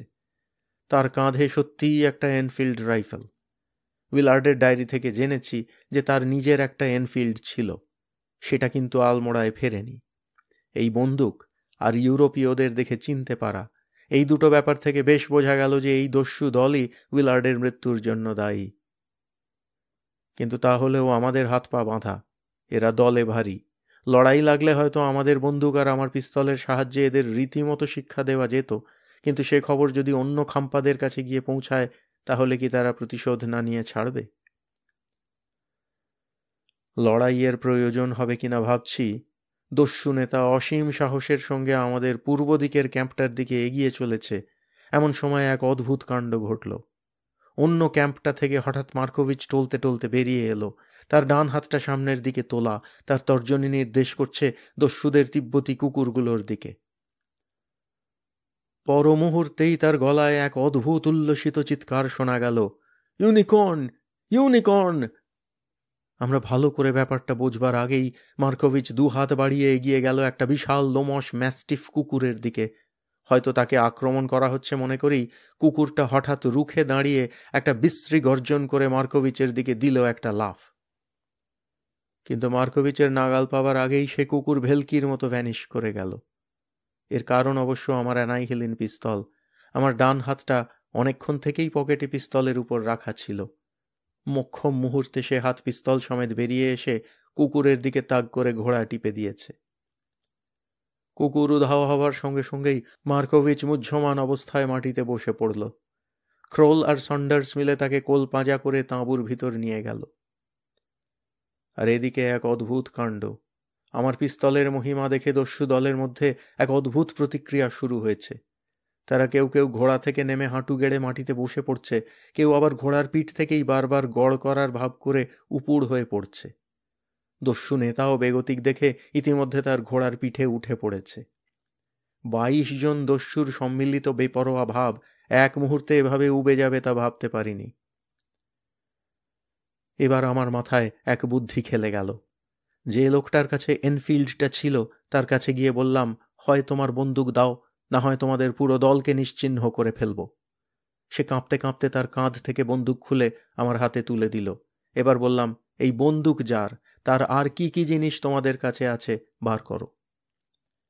1 মিনিটের মধ্যে ওর ঝোলা থেকে বেরিয়ে পড়ল 2 টিন সসেজ, একটা গিলেট সেফটি রেজার, একটা আয়না, একটা বাইনোকুলার, একটা ছেঁড়া তিব্বতের ম্যাপ, একটা ওমেগা ঘড়ি আর একটা চামড়ার ব্যাগ। ব্যাগ খুলে দেখি তাতে রয়েছে একটা বাইবেল আর তিব্বত সম্বন্ধে মরক্রাফট ও টিফেন্টালের লেখা 2টো বিখ্যাত বই। বই দুটোতে উইলার্ডের নাম লেখা রয়েছে তার নিজের হাতে। জিনিসগুলোকে বাজেয়াপ্ত করে সবে ভাবছি দস্যু নেতাকে কিছু সতর্কবাণী শুনিয়ে তাদের বিদায় নিতে বলবো, কিন্তু তার আগেই তাদের পুরো দলটা চক্ষের নিমেষে যে পথে এসেছিল সেই পথেই ঘোড়া ছুটিয়ে সন্ধ্যার অন্ধকারে আবছা হয়ে আসা পাহাড়ের দিকে অদৃশ্য হয়ে গেল। আপদ বিদায় করে অবিনাশবাবুকে মানলেখারের ভার মুক্ত করে পশ্চিম দিকের তাঁবুতে গেলাম মার্কোভিচের অবস্থা দেখতে। সে মাটিতে কম্বলের উপর শুয়ে আছে চোখ বুজে। মুখের উপর টর্চ ফেলতে সে ধীরে ধীরে চোখ খুলল। এইবারে তার চোখের পাতা আর মণি দেখেই বুঝতে পারলাম যে সে নেশা করেছে।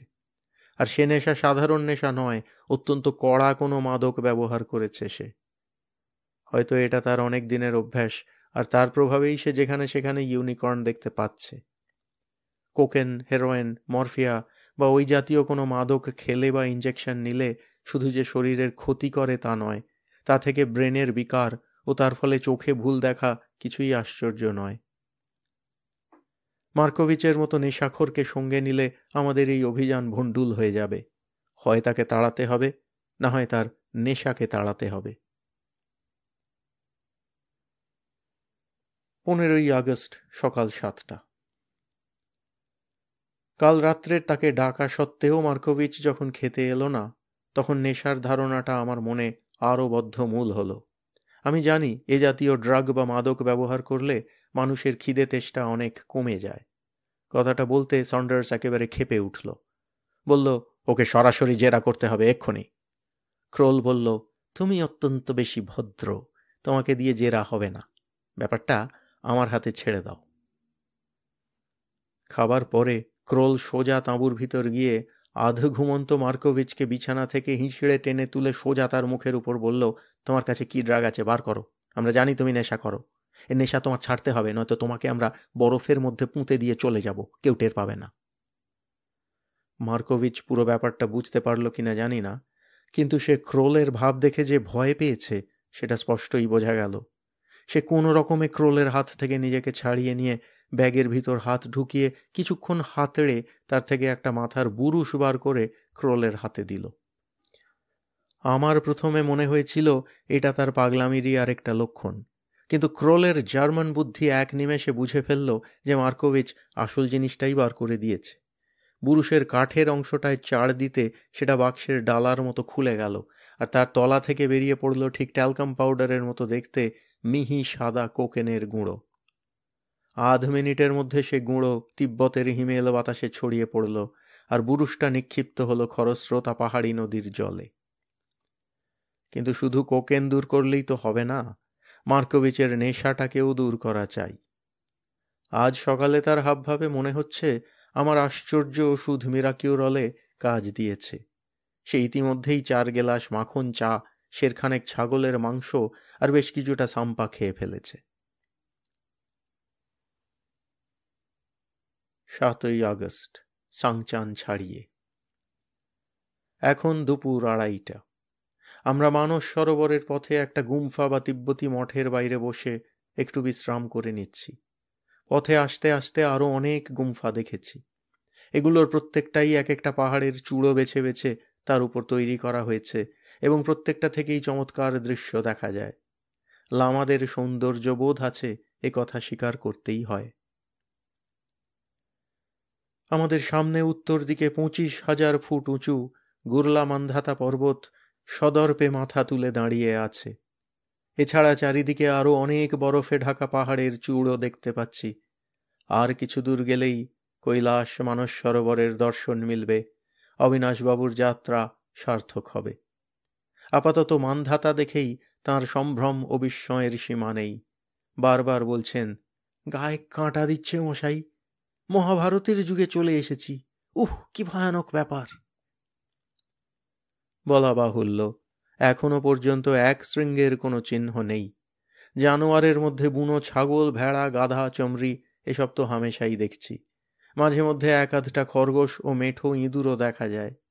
হরিণ আর ভাল্লুক আছে বলে জানি, কিন্তু দেখিনি। কাল রাত্রে ক্যাম্পের আশেপাশে নেকড়ে হানা দিচ্ছিল। তাঁবুর কাপড় ফাঁক করে টর্চ ফেলে তাদের জ্বলন্ত সবুজ চোখ দেখতে পাচ্ছিলাম। সন্ডার্সের মনে একটা নৈরাশ্যের ভাব দেখা দিয়েছে। ওর ধারণা হয়েছে উইলার্ডো মার্কোভিচের মতো নেশা করে আজগুবি দৃশ্য দেখেছে আর আজগুবি ঘটনার বর্ণনা করেছে। উড়ন্ত লামা, ইউনিকর্ন, এরা সবই তার ড্রাগজনিত দৃষ্টিভ্রম। সন্ডার্স ভুলে যাচ্ছে যে আমরা আলমোড়াতে মেজর হর্টনের সঙ্গে দেখা করেছি, উইলার্ড সম্বন্ধে তার রিপোর্ট দেখেছি, তাতে ড্রাগের কোনো ইঙ্গিত ছিল না। আমরা যে গুম্ফার সামনে বসেছি তাতে একটি মাত্র লামা বাস করেন। আমরা এই কিছুক্ষণ আগে তাঁর সঙ্গে দেখা করে এক অভিনব অভিজ্ঞতা সঞ্চয় করে এসেছি। এমনিতে হয়তো যেতাম না, কিন্তু রাবসাং যখন বলল লামাটি 50 বছর কারুর সঙ্গে কথা বলেননি, তখন স্বভাবতই আমাদের একটা কৌতূহল হলো। আমরা রাস্তা থেকে 200 ফুট উপরে উঠে মৌনী লামাকে দর্শন করার জন্য গুম্ফায় প্রবেশ করলাম। পাথরের তৈরি প্রাচীন গুম্ফার ভিতরে অন্ধকার, দেয়ালে শ্যাওলা।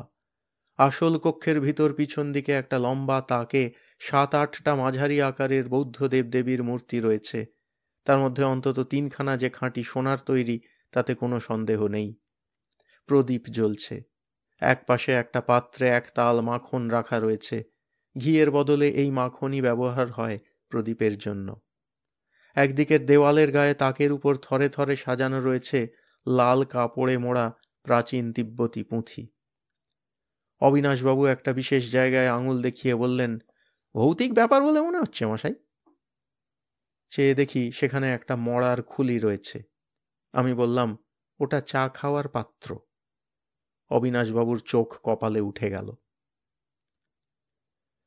মৌনী লামা ছিলেন পাশের একটা ছোট্ট অন্ধকার ঘরে। ঘরের পূবের দেওয়ালে একটা খুপড়ি জানলা, সেই জানলার পাশে বসে লামা জপযন্ত্র ঘোরাচ্ছেন। মাথা মুড়োনো, শীর্ণ চেহারা, বসে থেকে থেকে হাত পাগুলো অস্বাভাবিক রকম সরু হয়ে গেছে। আমরা তাঁকে একে একে অভিবাদন জানালাম। তিনি আমাদের প্রত্যেকের হাতে একটি করে লাল সুতো দিয়ে আশীর্বাদ করলেন। তার সামনে একটা নিচু কাঠের বেঞ্চিতে আমরা 5 জন বসলাম। লামা কথা বলবেন না, তাই তাকে এমন প্রশ্ন করতে হবে যার উত্তর কথা না বলে দেওয়া যায়। আমি আর সময় নষ্ট না করে সোজা আসল প্রশ্নে চলে গেলাম। তিব্বতের কোথাও এক শৃঙ্গ জানোয়ার আছে কি? লামা কয়েক মুহূর্ত হাসি হাসি মুখ করে আমার দিকে চেয়ে রইলেন। আমাদের 5 জোড়া চোখের উৎসুক দৃষ্টি তাঁর দিকে নিবদ্ধ। এইবার তিনি ধীরে ধীরে মাথা নাড়লেন উপর থেকে নিচে, 1 বার, 2 বার, 3 বার, অর্থাৎ আছে। আমরা চাপা উৎকণ্ঠায় আর চোখে একবার পরস্পরের দিকে চেয়ে নিলাম। কিন্তু লামা যে আবার মাথা নাড়ছেন, এবার পাশাপাশি, অর্থাৎ নেই। এটা কি রকম হলো? এর মানে কি হতে পারে? আগে ছিল কিন্তু এখন নেই? ক্রোল আমাকে ফিসফিসে গলায় বলল, কোথায় আছে জিজ্ঞেস করো। মার্কোভিচও দেখছি অত্যন্ত মন দিয়ে আমাদের কথাবার্তা শুনছে। এই প্রথম সে সুস্থ অবস্থায় আমাদের অভিযানের উদ্দেশ্যের কথা শুনল। ক্রোলের প্রস্তাব অনুযায়ী প্রশ্নটা করাতে লামা তাঁর শীর্ণ বাঁ হাতটা তুলে উত্তর পশ্চিম দিকে ইঙ্গিত করলেন। আমরা তো ওই দিকেই যাচ্ছি, কৈলাস ছাড়িয়ে চাংথাং অঞ্চলে। আমি এবার আরেকটা প্রশ্ন না করে পারলাম না। আপনি যোগী পুরুষ, ভূত ভবিষ্যৎ আপনার জানা। আপনি বলুন তো, আমরা এই আশ্চর্য জানোয়ার দেখতে পাবো কি না? লামা আবার মৃদু হেসে মাথা নাড়লেন, উপর থেকে নিচে 3 বার। ক্রোল রীতিমতো উত্তেজিত হয়ে উঠেছে। এবার বেশ জোরেই বলল, ask him about flying llamas. আমি লামার দিকে ফিরে বললাম, আমি আপনাদের মহাযোগী মিলারেপার আত্মজীবনী পড়েছি। তাতে আছে তিনি মন্ত্রবলে এক জায়গা থেকে আরেক জায়গায় উড়ে যেতে পারতেন। এখনও এমন কোনো তিব্বতী যোগী আছেন কি যিনি এই আশ্চর্য ক্ষমতার অধিকারী? মৌনী লামার চাহনিতে যেন একটা কাঠিন্যের ভাব ফুটে উঠল। তিনি এবার বেশ দৃঢ়ভাবেই মাথাটাকে নাড়লেন, পাশাপাশি, অর্থাৎ না, নেই। তারপর তিনি তাঁর ডান হাতের তর্জনীটা খাড়া করে সেই অবস্থায় পুরো হাতটাকে মাথার উপর তুলে কিছুক্ষণ ধরে ঘোরালেন। তারপর হাত নামিয়ে বাঁ হাত দিয়ে ডান হাতের উঁচনো তর্জনীটাকে চাপ দিয়ে নামিয়ে দিলেন। মানেটা বুঝতে কোনো অসুবিধা হলো না। মিলারেপা একজনই ছিলেন, তিনি মন্ত্র বলে উঠতে পারতেন। তিনি এখন আর নেই। গুম্ফা থেকে বেরোনোর আগে আমরা কিছু চা আর সাম্পা মৌনী লামার জন্য রেখে এলাম। এখানকার যাত্রী ও যাযাবরদের মধ্যে যারা মৌনী লামার কথা জানে, তারা এই গুম্ফার পাশ দিয়ে গেলেই লামার জন্য কিছু না কিছু খাবার জিনিস রেখে যায়। বাইরে এসে সন্ডার্স আর ক্রোলের মধ্যে তর্ক লেগে গেল। সন্ডার্স লামার সংকেতে আমল দিতে রাজি নয়, বলল, একবার হ্যাঁ একবার না, এ আবার কি? আমার মতে হ্যাঁ না এ কাটাকুটি হয়ে কিছুই থাকে না, অর্থাৎ আমরা বৃথা সময় নষ্ট করছি। ক্রোল কিন্তু লামার সংকেতের সম্পূর্ণ অন্য মানে করেছে। সে বলল, আমার কাছে মানেটা খুব স্পষ্ট। হ্যাঁ মানে ইউনিকর্ন আছে, আর না মানে সেটা এমন জায়গায় আছে যেখানে আমাদের যেতে সে বারণ করছে। কিন্তু বারণ করলেই তো আর আমরা বারণ মানছি না। মার্কোভিচ এইবার প্রথম আমাদের কথায় যোগ দিল। সে বলল, ইউনিকর্ন যদি সত্যিই পাওয়া যায়, তাহলে সেটাকে নিয়ে আমরা কি করব সেটা ভেবে দেখা হয়েছে কি? লোকটা কি জানতে চাইছে সেটা পরিষ্কার বোঝা গেল না। ক্রোল বলল, সেটা আমরা এখনো ভেবে দেখিনি। আপাতত জানোয়ারটাকে খুঁজে বার করাই হচ্ছে প্রধান কাজ। হুঁ বলে মার্কোভিচ চুপ মেরে গেল। মনে হলো তার মাথায় কি যেন একটা ফন্দি খেলছে। কোকেন মুক্ত হবার পর থেকেই দেখছি তার উদ্যম অনেক বেড়ে গেছে। বিশেষ করে লামাদের সম্পর্কে তার একটা বিশেষ কৌতূহল লক্ষ্য করছি, যার জন্য কাল থেকে নিয়ে 7 বার সে দল ছেড়ে পাহাড়ে উঠে গুম্ফা দেখতে গেছে। কোকেন খোর কি শেষটায় ধর্মজ্ঞানী হয়ে দেশে ফিরবে? 9ই আগস্ট, সকাল 10টা।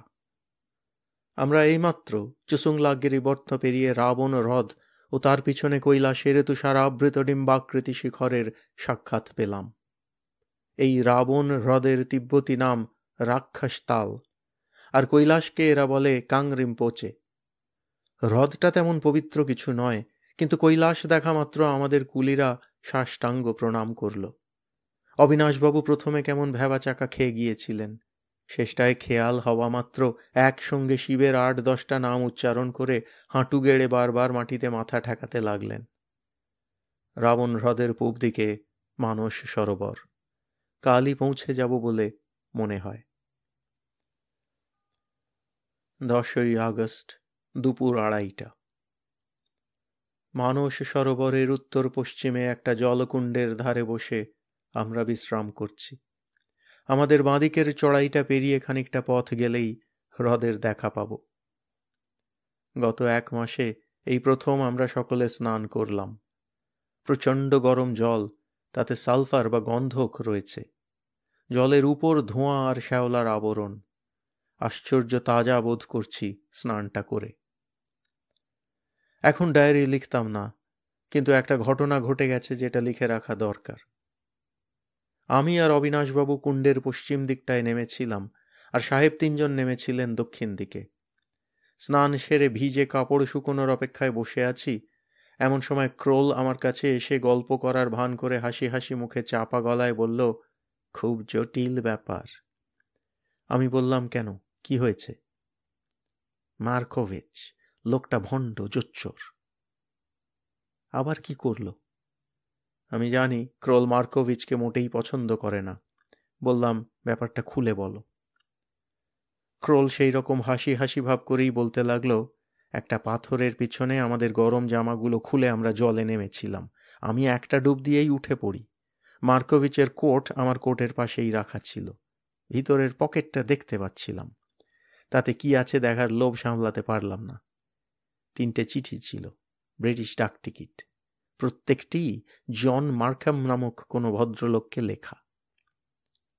মার্কাম, মার্কাম, মার্কোভিচ, ব্যাপারটা বুঝতে পারছো কি? আমি বললাম, ঠিকানা কি ছিল? দিল্লির ঠিকানা।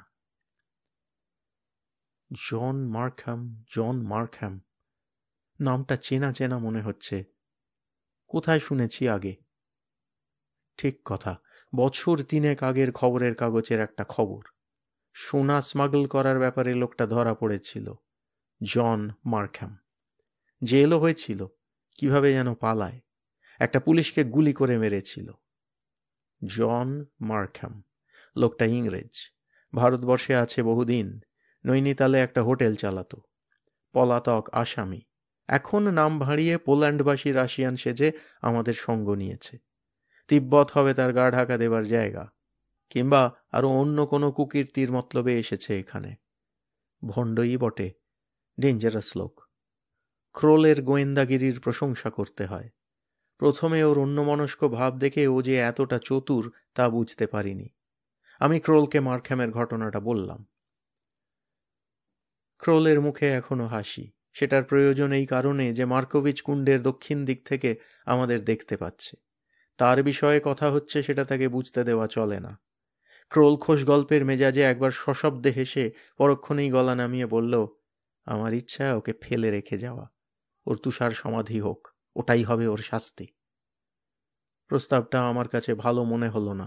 বললাম, না, ও আমাদের সঙ্গে চলুক। ওকে কোনো রকমেই জানতে দেওয়া হবে না যে ওর আসল পরিচয় আমরা জেনে ফেলেছি। আমাদের লক্ষ্য হবে দেশে ফিরে গিয়ে ওকে পুলিশের হাতে তুলে দেওয়া। শেষ পর্যন্ত ক্রোল আমার প্রস্তাবে রাজি হলো। সন্ডার্সকে সুযোগ বুঝে সব বলতে হবে, আর সবাই মিলে মার্কোভিচের প্রতি কড়া দৃষ্টি রাখতে হবে। 10ই আগস্ট, বিকেল 5:30টা, মানস সরোবরের উপকূলে। মেঘদূতে কালিদাসের বর্ণনায় মানস সরোবরে রাজহাঁস আর পদ্মের কথা আছে। এসে অবধি রাজহাঁসের বদলে ঝাঁকে ঝাঁকে বুনো হাঁস দেখেছি, আর পদ্ম থাকলেও এখনো চোখে পড়েনি। এছাড়া আজ পর্যন্ত মানস সরোবরের যত বর্ণনা শুনেছি বা পড়েছি, চোখের সামনে দেখে মনে হচ্ছে এর হ্রদ তার চেয়ে সহস্র গুণে বেশি সুন্দর। চারিদিকের বালি আর পাথরের রুক্ষতার মধ্যে এই ৪৫ মাইল ব্যাসযুক্ত জলখণ্ডের অস্বাভাবিক উজ্জ্বল ও স্বচ্ছ নীল রং মনে এমনই একটা ভাবের সঞ্চার করে যার কোনো বর্ণনা দেওয়া আমার পক্ষে সম্ভব নয়। হ্রদের উত্তরে ২২,০০০ ফুট উঁচু কৈলাস, আর দক্ষিণে প্রায় যেন জল থেকে খাড়া হয়ে ওঠা গুরলা মান্ধাতা। চারিদিকে পাহাড়ের গায়ে ছোট বড় সব গুম্ফা চোখে পড়ছে, তাদের সোনায় মোড়া ছাদগুলোতে রোদ পড়ে ঝিকমিক করছে। আমরা ক্যাম্প ফেলেছি জল থেকে ২০ হাত দূরে। এখানে আরো অনেক তীর্থযাত্রী ও লামাদের দেখতে পাচ্ছি। তাদের কেউ কেউ হামাগুড়ি দিয়ে হ্রদ প্রদক্ষিণ করছে, কেউ হাতে প্রেয়ার হুইল বা জপযন্ত্র ঘোরাতে ঘোরাতে পায়ে হেঁটে প্রদক্ষিণ করছে। হিন্দু বৌদ্ধ ২ ধর্মাবলম্বী লোকের কাছেই কৈলাস মানস সরোবরের অসীম মাহাত্ম্য। ভূগোলের দিক দিয়ে এই জায়গাটার বিশেষত্ব হলো এই যে একসঙ্গে ৪টে বিখ্যাত নদীর উৎস রয়েছে এরই আশেপাশে। এই নদীগুলো হলো ব্রহ্মপুত্র, শতদ্রু, সিন্ধু ও কর্ণালী। অবিনাশবাবু এখানে এসেই বালির উপর শুয়ে সাষ্টাঙ্গ প্রণাম তো করলেনই, তারপর আমাদের সঙ্গী সাহেবদেরও সেক্রেড সেক্রেড, মোর সেক্রেড দেন কাউ ইত্যাদি বলে গড় করিয়ে ছাড়লেন। তারপর যেটা করলেন সেটা অবশ্যই বুদ্ধিমানের কাজ হয়নি। হ্রদের ধারে গিয়ে গায়ের ভারী পশমের কোটটা খুলে ফেলে ২ হাত জোড় করে এক লাফে ঝপাং করে জলের মধ্যে গিয়ে পড়লেন। পর মুহূর্তেই দেখি তাঁর দাঁত কপাটি লেগে গেছে। ক্রোল ব্যাপারটা বুঝতে পেরে তৎক্ষণাৎ জলে নেমে ভদ্রলোককে টেনে তুলল, তারপর তাঁকে ব্র্যান্ডি খাইয়ে তাঁর শরীর গরম করল। আসলে মানস সরোবরের মতো এমন কনকনে ঠান্ডা জল ভারতবর্ষের কোনো নদী বা হ্রদে নেই। অবিনাশবাবু ভুলে গেছেন যে এখানকার উচ্চতা ১৫,০০০ ফুট। ভদ্রলোক এখন দিব্যি চাঙ্গা। বলছেন ওর বাঁ হাতের বুড়ো আঙুলের গাঁটে নাকি ২৬ বছর ধরে একটা ব্যথা ছিল, সেটা এই এক ঝাঁপানিতেই বেমালুম সেরে গেছে। ২টো হরলিক্সের খালি বোতলে ভদ্রলোক হ্রদের পবিত্র জল নিয়ে নিয়েছেন, সেই জলের ছিটে দিয়ে আমাদের যাবতীয় বিপদ আপদ দূর করার মতলব করেছেন। এই অঞ্চলেই জ্ঞানীমাতে একটা বড় হাট বসে। আমরা সেখান থেকে কিছু খাবার জিনিস, কিছু শুকনো ফল, ঠান্ডায় জমে যাওয়া পাথরের মতো শক্ত চমড়ির দুধ আর পশমের তৈরি কিছু কম্বল ও পোশাক কিনে নিয়েছি। ক্রোল দেখি একরাশ মানুষের হাড়গোড় কিনে এনেছে, তার মধ্যে একটা পায়ের হাড় বাঁশির মতো বাজানো যায়। এসব নাকি তার জাদুবিদ্যার গবেষণায় কাজে লাগবে। মার্কোভিচ গিয়ানিমার বাজারে কিছুক্ষণের জন্য দল ছাড়া হয়ে গিয়েছিল, 10 মিনিট হলো সে ফিরেছে। থলিতে করে কি এনেছে বোঝা গেল না। সন্ডার্সের নৈরাশ্য অনেকটা কমেছে। সে বুঝেছে যে এক শৃঙ্গের দেখা না পেলেও মানস সরোবরের এই অপার্থিব সৌন্দর্য আর এই নির্মল আবহাওয়া এও কিছু কম পাওয়া নয়। কাল আমরা সরোবর ছেড়ে চাংথাংয়ের উদ্দেশ্যে যাত্রা শুরু করব। আমাদের লক্ষ্য হবে ল্যাটিটিউড ৩৩.৩ নর্থ ও লঙ্গিটিউড ৮৪ ইস্ট। অবিনাশবাবু তাঁর পকেট গীতা খুলে কৈলাসের দিকে মুখ করে পিঠে রোদ নিয়ে বসে আছেন। এইবার বোঝা যাবে তাঁর ভক্তির দৌড় কত দূর। ১২ই August, Changthang, latitude ৩০ north, longitude ৮১ east. সকাল ৮:৩০। আমরা একটা ছোট লেকের ধারে ক্যাম্প ফেলেছি। কাল রাত্রে এক অদ্ভুত ঘটনা। ১২টার সময় -১৫ ডিগ্রি শীতে ক্রোল আমার ক্যাম্পে এসে আমার ঘুম ভাঙিয়ে বলল সে মার্কোভিচের জিনিসপত্র ঘেঁটে অনেক কিছু পেয়েছে। আমি তো অবাক। বললাম, তার জিনিস ঘাঁটলে? সে টের পেল না। পাবে কি করে? কাল সন্ধেবেলা যে ওর চায়ের সঙ্গে বারবিচুরেট মিশিয়ে দিয়েছিলাম। হাত সাফাই কি আর অমনি অমনি শিখেছি? ও এখনো নাক ডাকিয়ে ঘুমোচ্ছে। কি জিনিস পেলে? চলো না, দেখবে। গায়ে একটা মোটা কম্বল চাপিয়ে আমাদের ক্যাম্প ছেড়ে ওদেরটায় গিয়ে ঢুকলাম।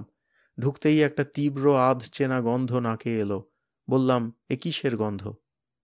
ক্রোল বলল, এই তো, এই টিনের মধ্যে কি জানি রয়েছে।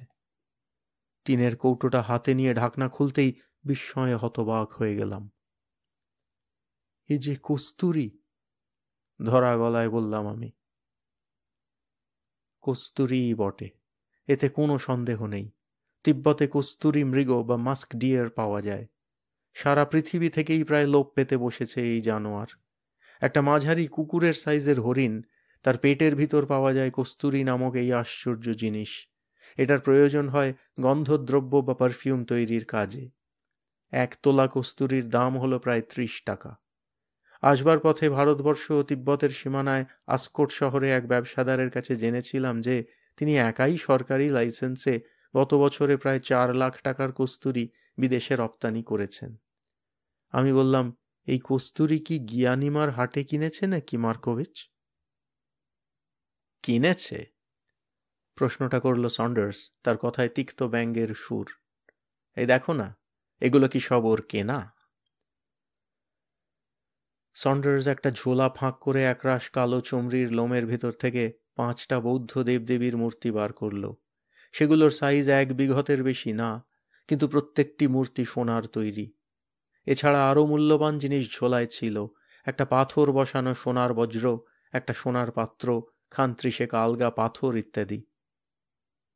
We have a real rubber in our midst, বলল সন্ডার্স। শুধু খামপাড়াই দস্যু নয়, ইনিও একটি জলজ্যান্ত দস্যু। আমি জোর দিয়ে বলতে পারি এ কস্তুরী সে গিয়ানিমার বাজার থেকে চুরি করে এনেছে, যেমন এই মূর্তিগুলো চুরি করেছে গুম্ফা থেকে। এখন বুঝতে পারলাম মার্কোভিচ কেন আমাদের দল ছেড়ে বারবার গুম্ফা দেখতে চলে যায়। লোকটার বেপরোয়া সাহসের কথা ভাবলে অবাক হতে হয়। আজ মার্কোভিচের ভাব দেখে মনে হলো সে কালকের ঘটনা কিছু টের পায়নি। তার জিনিসপত্র যেভাবে ছিল আবার ঠিক সেইভাবেই রেখে আমরা ঘুমোতে চলে যাই। যাবার আগে এটাও দেখেছিলাম যে মার্কোভিচের সঙ্গে একটি অস্ত্রও আছে, একটা 45 কোল্ট অটোমেটিক রিভলভার। এটার কথা মার্কোভিচ আমাদের বলেনি। সে রিভলভার অবশ্যই তার আর কোনো কাজে লাগবে না, কারণ ক্রোল তার টোটাগুলি সযত্নে সরিয়ে ফেলেছে। 15ই August, Changthang, latitude 32.5 north, longitude 82 east, বিকেল 4:30। চাংথাং অঞ্চলের ভয়াবহ চেহারাটা ক্রমে আমাদের কাছে স্পষ্ট হয়ে আসছে। এই জায়গার উচ্চতা 16,500 ফুট। আমরা এখন একটা অসমতল জায়গায় এসে পড়েছি। মাঝে মাঝে 400-500 ফুট উঠতে হচ্ছে, তারপর একটা গিরিবর্তের মধ্যে দিয়ে গিয়ে আবার নামতে হচ্ছে। কাল সকাল থেকে একটি গাছ, একটি তৃণও চোখে পড়েনি। যেদিকে দেখছি খালি বালি পাথর আর বরফ। তিব্বতীরা কিন্তু এসব অঞ্চলেও পাথরের গায়ে তাদের মহামন্ত্র ওম মণিপদ্মে হুম খোদাই করে রেখেছে। গুম্ফার সংখ্যা ক্রমে কমে আসছে, তবে মাঝে মাঝে এক একটা স্তূপ বা চর্টেন দেখা যায়। বসতি একেবারেই নেই। পরশু একটা যাযাবরদের আস্তানায় গিয়ে পড়েছিলাম। প্রায় 100-5 মহিলা পুরুষ তাদের কাচ্চা বাচ্চা, ছাগল, ভেড়া, গাধা, চমড়ি নিয়ে অনেকখানি জায়গা জুড়ে পশমের তাঁবু খাটিয়ে বসতি গেড়েছে। লোকগুলো ভারী আমুদে, মুখে হাসি ছাড়া কথা নেই। এই ভ্রাম্যমান শিকড়হীন অবস্থাতেও দিব্যি আছে বলে মনে হয়। এদের 2-1জনকে এক শৃঙ্গ সম্বন্ধে জিজ্ঞেস করে কোনো ফল হলো না। আমরা আরও উত্তরের দিকে যাচ্ছি শুনে এরা বেশ জোর দিয়ে বারণ করল। বলল, উত্তরে ডুংলুংডো আছে, সেটা পেরিয়ে যাওয়া নাকি মানুষের অসাধ্য।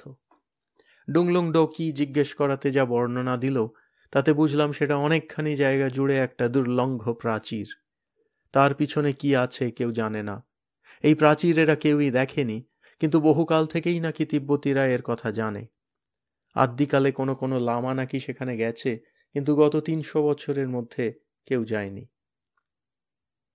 মৌনী লামার হেঁয়ালি কথাতেও যখন আমরা নিরুদ্যম হইনি, তখন যাযাবরদের বারণ আমরা মানব কেন? চার্লস উইলার্ডের ডায়েরি রয়েছে আমাদের কাছে, তার কথার উপর ভরসা রেখেই আমাদের চলতে হবে। 18ই August, Changthang, latitude 32 north, longitude 82.8 east. একটা লেকের ধারে ক্যাম্পের ভিতর বসে ডায়েরি লিখছি। আজ এক বিচিত্র অভিজ্ঞতা। একটা প্রায় সমতল উপত্যকা দিয়ে হেঁটে চলেছি, আকাশে ঘন কালো মেঘ, মনে হচ্ছে ঝড় উঠবে। এমন সময় সন্ডার্স চেঁচিয়ে উঠল, ওগুলো কি? সামনে বেশ কিছু দূরে যেখানে জমিটা খানিকটা উপর দিকে উঠছে, তার ঠিক সামনে কালো কালো অনেকগুলো কি যেন দাঁড়িয়ে আছে। জানোয়ারের পাল বলেই তো মনে হচ্ছে। রাবসাংকে জিজ্ঞেস করতে সে সঠিক কিছু বলতে পারল না। ক্রোল অসহিষ্ণুভাবে বলল, তোমার অমনিস্কোপে চোখ লাগাও। অমনিস্কোপ দিয়ে দেখে মনে হলো সেগুলো জানোয়ার, তবে কি জানোয়ার, কেন ওভাবে দাঁড়িয়ে আছে কিছুই বোঝা গেল না। শিং আছে কি? ক্রোল জিজ্ঞেস করল। সে ছেলে মানুষের মতো ব্যস্ত হয়ে পড়েছে। বাধ্য হয়ে বলতে হলো যে শিং আছে কি নেই তা বোঝা যাচ্ছে না। কাছে গিয়ে ব্যাপার বুঝে স্তম্ভিত হয়ে গেলাম। একটা বুনো গাধার পাল, সংখ্যায় প্রায় 40টা হবে, সব কটা মরে শুকিয়ে কাঠ হয়ে খাড়া দাঁড়িয়ে আছে। রাবসাং এইবার ব্যাপারটা বুঝেছে। বলল, শীতকালের বরফের ঝড়ে সেগুলো মরেছে। তারপর গরমকালে বরফ গলে গিয়ে মৃতদেহগুলো সেই দাঁড়ানো অবস্থাতেই আবার বেরিয়ে পড়েছে। আমাদের খাবারের স্টক কমে আসছে। যাযাবরদের কাছ থেকে ভারতীয় টাকার বিনিময়ে কিছু চা আর মাখন কিনে নিয়েছিলাম, সেটা এখনো চলবে কিছুদিন। মাংসে আমাদের সকলেরই অরুচি ধরে গেছে। শাক, সবজি, গম ইত্যাদি ফুরিয়ে এসেছে। এর মধ্যে আমার তৈরি ক্ষুধাতৃষ্ণা নাশক বটিকা ইন্ডিকা খেতে হয়েছে সকলকেই। আর কিছুদিন পরে ওই বড়ি ছাড়া আর কিছুই খাবার থাকবে না। ক্রোল মেক্সিকো থেকে আরম্ভ করে বোর্নিও পর্যন্ত 11টা বিভিন্ন দেশের বিভিন্ন রকম ম্যাজিক প্রয়োগ করে গুণে বার করতে চেষ্টা করছে আমাদের কপালে এক শৃঙ্গ দেখার সৌভাগ্য হবে কিনা। 5টা ম্যাজিক বলছে না, 6টা বলছে হ্যাঁ। আমরা যেখানে ক্যাম্প ফেলেছি তার উত্তরে, অর্থাৎ আমরা যেদিকে যাব সেই দিকে, প্রায় 30-40 মাইল দূরে একটা অংশ দেখে মনে হচ্ছে সেখানে জমিটা যেন একটা সিঁড়ির ধাপের মতো উপর দিকে গেছে। অমনিস্কোপ দিয়ে দেখে সেটাকে একটা টেবল মাউন্টেনের মতো মনে হচ্ছে। এটাই কি ডুংলংডো? উইলার্ড তার ডায়েরিতে যে জায়গার অবস্থানের কথা উল্লেখ করেছে, আমরা তার খুবই কাছে এসে পড়েছি। কিন্তু উইলার্ড যাকে আ ওয়ান্ডারফুল মনাস্ট্রি বলেছে, সেই থোকচুম গুম্ফা কোথায়? আর 200 বছরের উড়ন্ত লামাই বা কোথায়? আর ইউনিকর্নই বা কোথায়? 19শে আগস্ট। এক আশ্চর্য গুম্ফায় এক লোমহর্ষক অভিজ্ঞতা। এটাই যে উইলার্ডের থোকচুম গুম্ফা তাতে কোনো সন্দেহ নেই, কারণ গুম্ফায় পৌঁছনোর 3 মিনিট আগেই রাস্তার ধারে একটা পাথরের গায়ে সেই বিখ্যাত তিব্বতী মহামন্ত্রের নিচে 3টে ইংরেজি অক্ষর খোদাই করা দেখলাম, CRW, অর্থাৎ চার্লস রক্সটন উইলার্ড। আগেই বলে রাখি, আমাদের কুলির মধ্যে রাবসাং ও টুন্ডুপ ছাড়া আর সকলেই পালিয়েছে। রাবসাং পালাবে না বলেই আমার বিশ্বাস। সে যে শুধু বিশ্বাসী তা নয়, তার মধ্যে কুসংস্কারের লেশমাত্র নেই। তিব্বতীদের মধ্যে সে একটা আশ্চর্য ব্যতিক্রম। অন্যেরা যাওয়ার সময় আমাদের সবকটা ঘোড়া এবং 4টে চমরি নিয়ে গেছে। বাকি আছে 2টো মাত্র চমরি। আমাদের তাঁবু এবং আরও কিছু ভারী জিনিস এই 2টোর পিঠে চলে যাবে। বাকি জিনিস আমাদের নিজেদের বইতে হবে। আর ঘোড়া যখন নেই, তখন বাকি পথটা হেঁটেই যেতে হবে। সেই খাড়া উঠে যাওয়া উপত্যকার অংশটা ক্রমে আমাদের দিকে এগিয়ে আসছে, আর সেই কারণেই আমাদের দলের সকলের মধ্যেই একটা চাঞ্চল্যের ভাব লক্ষ্য করা যাচ্ছে। আমাদের সকলেরই বিশ্বাস ওটাই ডুংলংডো, যদিও ডুংলংডো যে কি তা এখনও কেউ জানি না। সন্ডার্সের মতে ওটা একটা কেল্লার প্রাচীর। আমার ধারণা ওটার পিছনে একটা হ্রদ আছে, যার কোনো উল্লেখ পৃথিবীর কোনো মানচিত্রে নেই। যে গুম্ফাটার কথা লিখতে যাচ্ছি সেটার অস্তিত্ব প্রায় শেষ মুহূর্ত পর্যন্ত বোঝা যায়নি। তার কারণ সেটা একটা বেশ উঁচু গ্র্যানিটের টিলার পিছনে লুকোনো ছিল। টিলাটা পেরোতেই গুম্ফাটা দেখা গেল, আর দেখা মাত্র আমাদের সকলের মুখ দিয়েই নানা রকম বিস্ময়সূচক শব্দ বেরিয়ে পড়ল। সূর্য মেঘের আড়ালে থাকা সত্ত্বেও গুম্ফার জৌলুস দেখে মনে হয় তার আপাদমস্তক সোনা দিয়ে মোড়া। কাছে গিয়ে কেমন যেন ধারণা হলো যে গুম্ফায় লোকজন বেশি নেই। একটা অস্বাভাবিক নিস্তব্ধতা সেটাকে ঘিরে রেখেছে। আমরা পাহাড়ে পথ দিয়ে উঠে গুম্ফার ভিতরে ঢুকলাম। চৌকাঠ পেরোতেই মাথার উপর প্রকাণ্ড ব্রোঞ্জের ঘণ্টা। ক্রোল তার দড়ি ধরে টান দিতেই গুরুগম্ভীর স্বরে সেটা বেজে উঠল এবং প্রায় 3 মিনিট ধরে সেই ঘণ্টার রেশ গুম্ফার ভিতরে ধ্বনিত হতে লাগল। ভিতরে ঢুকেই বুঝতে পারলাম যে সেখানে অনেক দিন কোনো মানুষের পা পড়েনি। কেবল মানুষ ছাড়া একটা গুম্ফায় যা থাকে তার সবই এখানে রয়েছে। সন্ডার্স 2-1 বার হ্যালো হ্যালো করেও কোনো উত্তর না পাওয়াতে আমরা নিজেরাই একটু ঘুরে দেখব বলে স্থির করলাম। ক্রোলের হাবভাবে বুঝলাম সে মার্কোভিচকে একা ছাড়বে না। সোনার প্রতি যার এমন লোভ তাকে এখানে একা ছাড়া যায় না। সন্ডার্স হল ঘরের বাঁদিকের দরজার দিকে এগিয়ে গেল। আমি আর অবিনাশবাবু গেলাম ডান দিকে। গুম্ফার মেঝেতে ধুলো জমেছে, ইঁদুর বসবাসের চিহ্ন চারিদিকে ছড়ানো। আমরা দুজনে সবেমাত্র ডান দিকের ঘরে ঢুকেছি এমন সময় একটা বিকট চিৎকারে আমাদের রক্ত জল হয়ে গেল। সন্ডার্সের গলা। দৌড়ে গেলাম অনুসন্ধান করতে। ক্রোল, মার্কোভিচ আর আমরা দুজন প্রায় একই সঙ্গে পৌঁছলাম বাঁ দিকের একটা মাঝারি আয়তনের ঘরে। সন্ডার্স পূব দিকের দরজার পাশে শরীরটা কুঁকড়ে ফ্যাকাশে মুখ করে দাঁড়িয়ে আছে, তার দৃষ্টি ঘরের পিছন দিকে। এবার বুঝতে পারলাম তার আতঙ্কের কারণ। একটি অতি বৃদ্ধ শীর্ণকায় মণ্ডিত মস্তক লামা ঘরের পিছন দিকটায় বসে আছেন পদ্মাসনের ভঙ্গিতে। তার শরীর সামনের দিকে ঝুঁকে পড়েছে, তার হাত দুটো উপুড় করে রাখা রয়েছে একটা কাঠের ডেস্কের উপর খোলা একটা জীর্ণ পুঁথির পাতায়। লামার দেহ নিস্পন্দ, তার চামড়ার যেটুকু অংশ দেখা যাচ্ছে তার রং ছেয়ে নীল, আর সে চামড়ার নিচে মাংসের লেশ মাত্র নেই। লামা মৃত। কবে কিভাবে মরেছেন সেটা জানার কোনো উপায় নেই, আর কিভাবে যে তাঁর দেহ মৃত্যুজনিত বিকারের হাত থেকে রক্ষা পেয়েছে সেটাও বোঝার কোনো উপায় নেই। সন্ডার্স এতক্ষণে খানিকটা সামলে নিয়েছে। কিছুদিন থেকেই তার স্নায়ু দুর্বল হয়েছে, তাই সে এতটা ভয় পেয়েছে। আমি জানি আমাদের অভিযান সার্থক হলে সে নিঃসন্দেহে তার স্বাস্থ্য ফিরে পাবে। এবারে আমার দৃষ্টি গেল ঘরের অন্যান্য জিনিসের দিকে। একদিকের দেওয়ালের সামনে পিতল ও তামার নানা রকম পাত্র। হঠাৎ দেখলে মনে হবে বুঝি রান্নাঘরে ঢুকে পড়েছি। এগিয়ে গিয়ে দেখি পাত্রগুলোর মধ্যে নানা রঙের পাউডার, তরল ও চিটচিটে পদার্থ রয়েছে। সেগুলো চেনা খুব মুশকিল।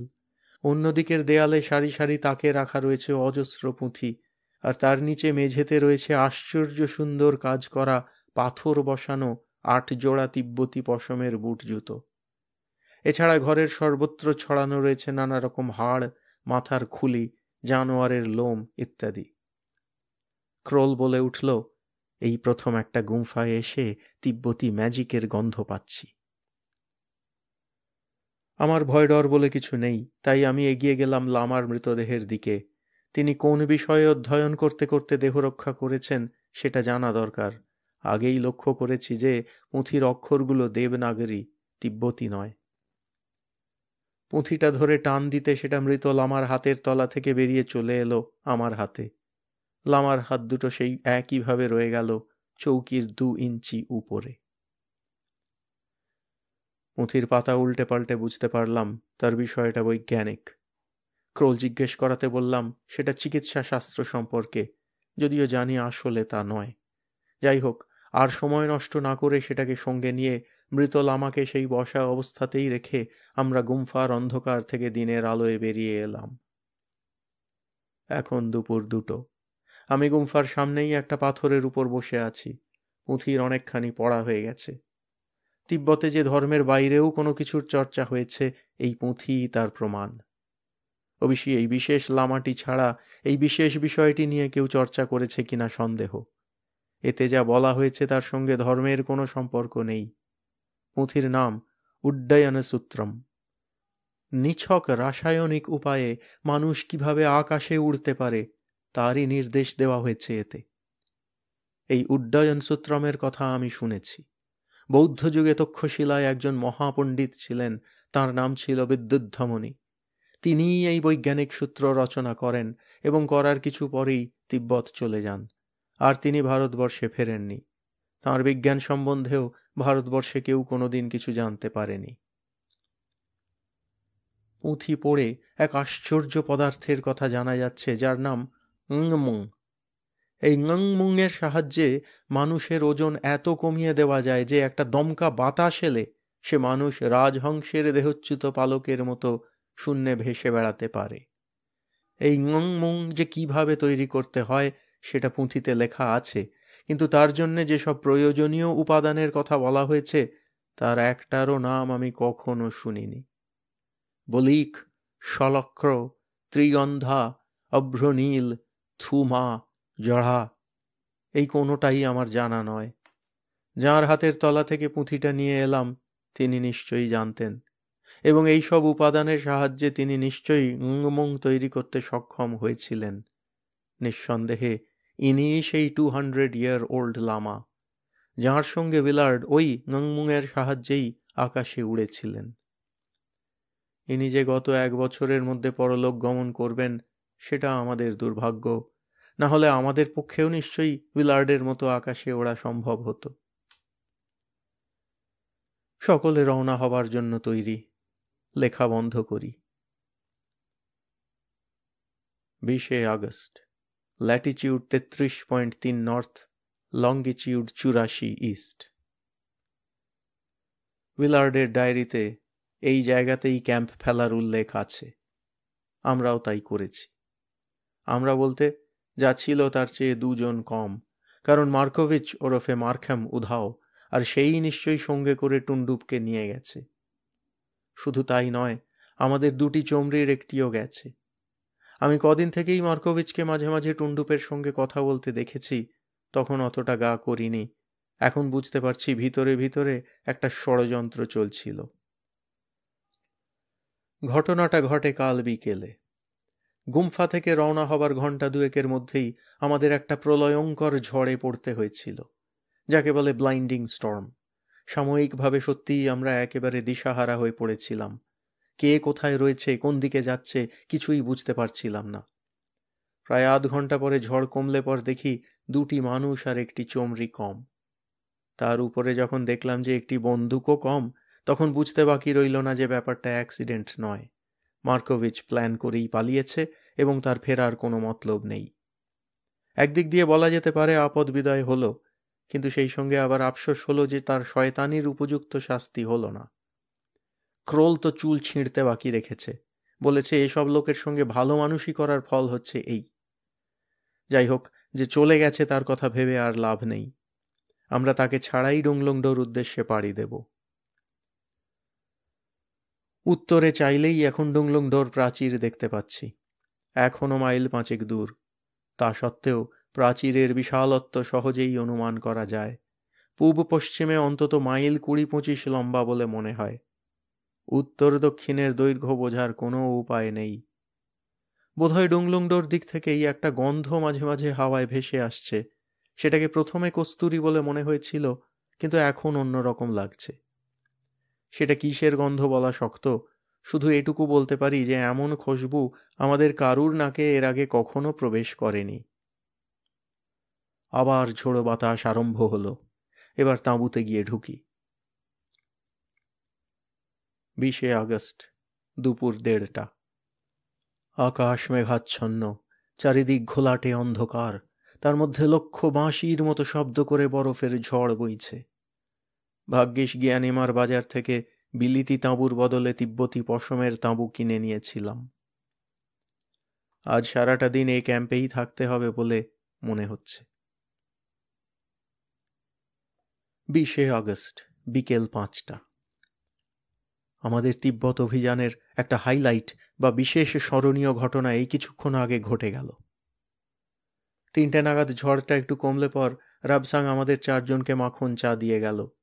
বাইরে ঝড়ের শব্দ কমলেও দমকা বাতাসে আমাদের তাঁবুর কাপড় বারবার কেঁপে উঠছিল। অবিনাশবাবু তাঁর চায়ে চুমুক দিয়ে ভেরি গুড কথাটা সবে উচ্চারণ করেছেন, এমন সময় বাইরে যেন বহুদূর থেকে একটা চিৎকার শোনা গেল।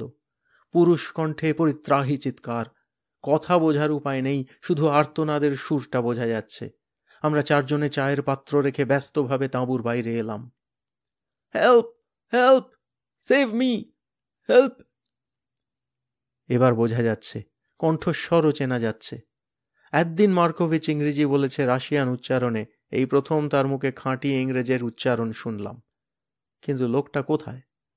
রাবসাঙ্গ হতভম্বের মতো এদিকে ওদিকে চাইছে, কারণ চিৎকারটা একবার মনে হচ্ছে দক্ষিণ থেকে, একবার মনে হচ্ছে উত্তর থেকে আসছে। হঠাৎ ক্রোল চেঁচিয়ে উঠল, ওই তো! সে চেয়ে আছে উত্তরে নয়, দক্ষিণে নয়, একেবারে শূন্যে, আকাশের দিকে। মাথা তুলে স্তম্ভিত হয়ে দেখি মার্কোভিচ শূন্যে ভাসতে ভাসতে আমাদের দিকে এগিয়ে আসছে। একবার সে নিচের দিকে নামে, পরক্ষণেই এক দমকা বাতাস তাকে আবার উপরে তুলে দেয়। এই অবস্থাতেই সেই ক্রমাগত হাত পা ছুঁড়ে চিৎকার করে আমাদের দৃষ্টি আকর্ষণ করার চেষ্টা করছে। কিভাবে সে এই অবস্থায় পৌঁছলো সেটা ভাববার সময় নেই, কি করে তাকে নামানো যায় সেটাই সমস্যা। কারণ পাগলা হাওয়া যে শুধু থামছেই না তা নয়, ক্ষণে ক্ষণে তার বেগ ও গতিপথ বদলাচ্ছে। Let him stay there, Saunders হঠাৎ বলে উঠল। ক্রোল সে কথায় তৎক্ষণাৎ সায় দিল। তারা বুঝেছে মার্কোভিচকে শাস্তি দেবার এটা চমৎকার পন্থা। এদিকে আমার বৈজ্ঞানিক মন বলছে মার্কোভিচ নিচে না নামলে তার ওড়ার কারণটা জানা যাবে না। রাবসাং কিন্তু ইতিমধ্যে তার তিব্বতী বুদ্ধি খাটিয়ে কাজে লেগে গেছে।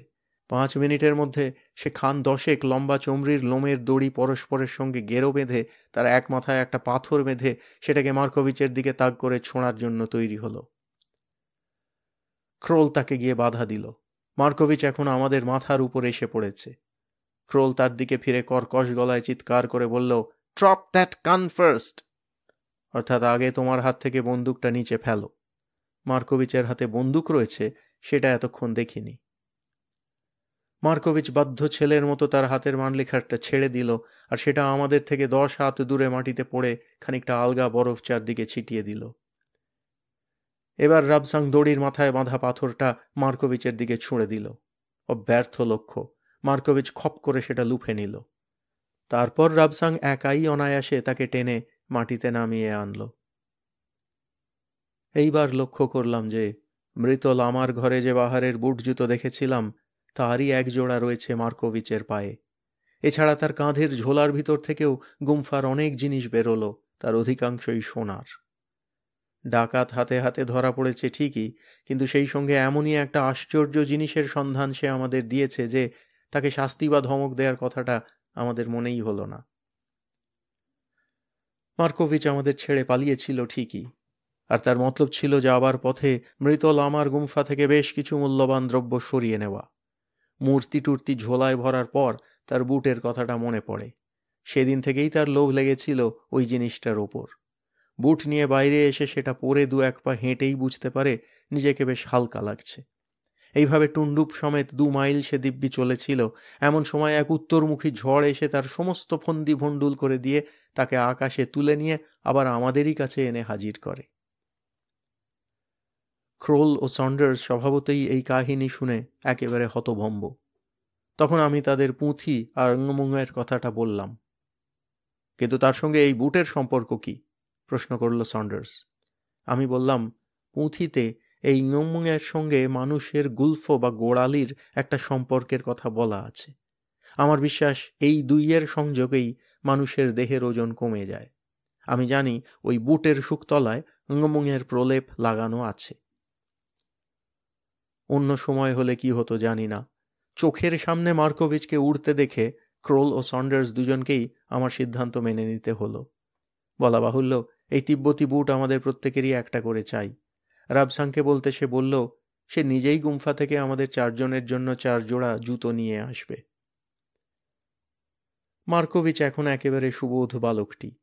তার কাছে চোরাই মাল যা ছিল সব আমরা বাজেয়াপ্ত করে নিয়েছি। সেগুলো ফেরার পথে সব যথাস্থানে রেখে দেওয়া হবে।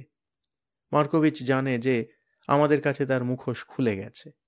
এরপর সে আর কোনো বাঁদরামি করবে বলে তো মনে হয় না। তবে অঙ্গারও শতধৌতেন ইত্যাদি। 21শে আগস্ট। আমরা ডুংলুংডোর প্রাচীরের সামনে ক্যাম্প ফেলে বসে আছি কাল বিকেল থেকে। খাড়াই উঠে গেছে প্রাচীর প্রায় 150 ফুট।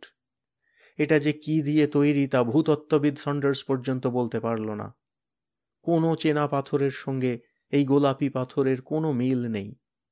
এ পাথর আশ্চর্য রকম মসৃণ ও আশ্চর্য রকম মজবুত। ধাপে ধাপে গর্ত করে তাতে পা ফেলে ওপরে ওঠার কোনো প্রশ্ন ওঠে না। ক্রোল তিব্বতী বুট পরে 2-1 বার চেষ্টা করেছে, কিন্তু হাওয়ার অভাবে 20-25 ফুটের উপর পৌঁছতে পারেনি। অথচ প্রাচীরের পিছনে কি আছে জানবার একটা অদম্য কৌতূহল হচ্ছে। সন্ডার্স বলছে এটা একটা দুর্গ জাতীয় কিছু, আমি এখনো বলছি হ্রদ। অবিনাশবাবু আরও পুণ্য সঞ্চয়ের জন্য তৈরি হয়ে আছেন।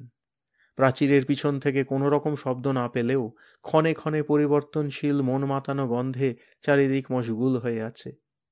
আমরা 3-3 ডাকসাইটে বৈজ্ঞানিক এই গন্ধের কোনো কারণ খুঁজে না পেয়ে বোকা বনে আছি। 22শে আগস্ট। আশ্চর্য বুদ্ধি প্রয়োগ, অভাবনীয়তার ফল। আমাদের সঙ্গে পুরনো খবরের কাগজ ছিল অনেক। সেইগুলোর সঙ্গে 2টো তিব্বতী ম্যাপ আর কিছু র্যাপিং পেপার জুড়ে আমাদের স্টকের তার দিয়ে কাঠামো বানিয়ে একেবারে খাঁটি দিশি উপায়ে একটা ফানুস তৈরি করে আগুন জ্বালিয়ে তাতে গ্যাস ভরলাম। তারপর সেটার সঙ্গে একটা 200 ফুট লম্বা দড়ি বাঁধলাম। সেই দড়িতে আমার ক্যামেরা বেঁধে পাঁচিলের দিকে তার মুখ ঘুরিয়ে 15 সেকেন্ড পরে আপনি ছবি উঠবে এরকম একটা ব্যবস্থা করে ফানুস ছেড়ে দিলাম। দড়ি ক্যামেরা সমেত সাঁই সাঁই করে ফানুস উপরের দিকে উঠে গেল। প্রাচীরের মাথা ছাড়িয়ে যেতে লাগলো 6 সেকেন্ড। তারপর আর দড়ি ছাড়লাম না। 20 সেকেন্ড পরে ফানুস সমেত ক্যামেরা নামিয়ে আনলাম। ছবি উঠেছে। রঙিন ছবি।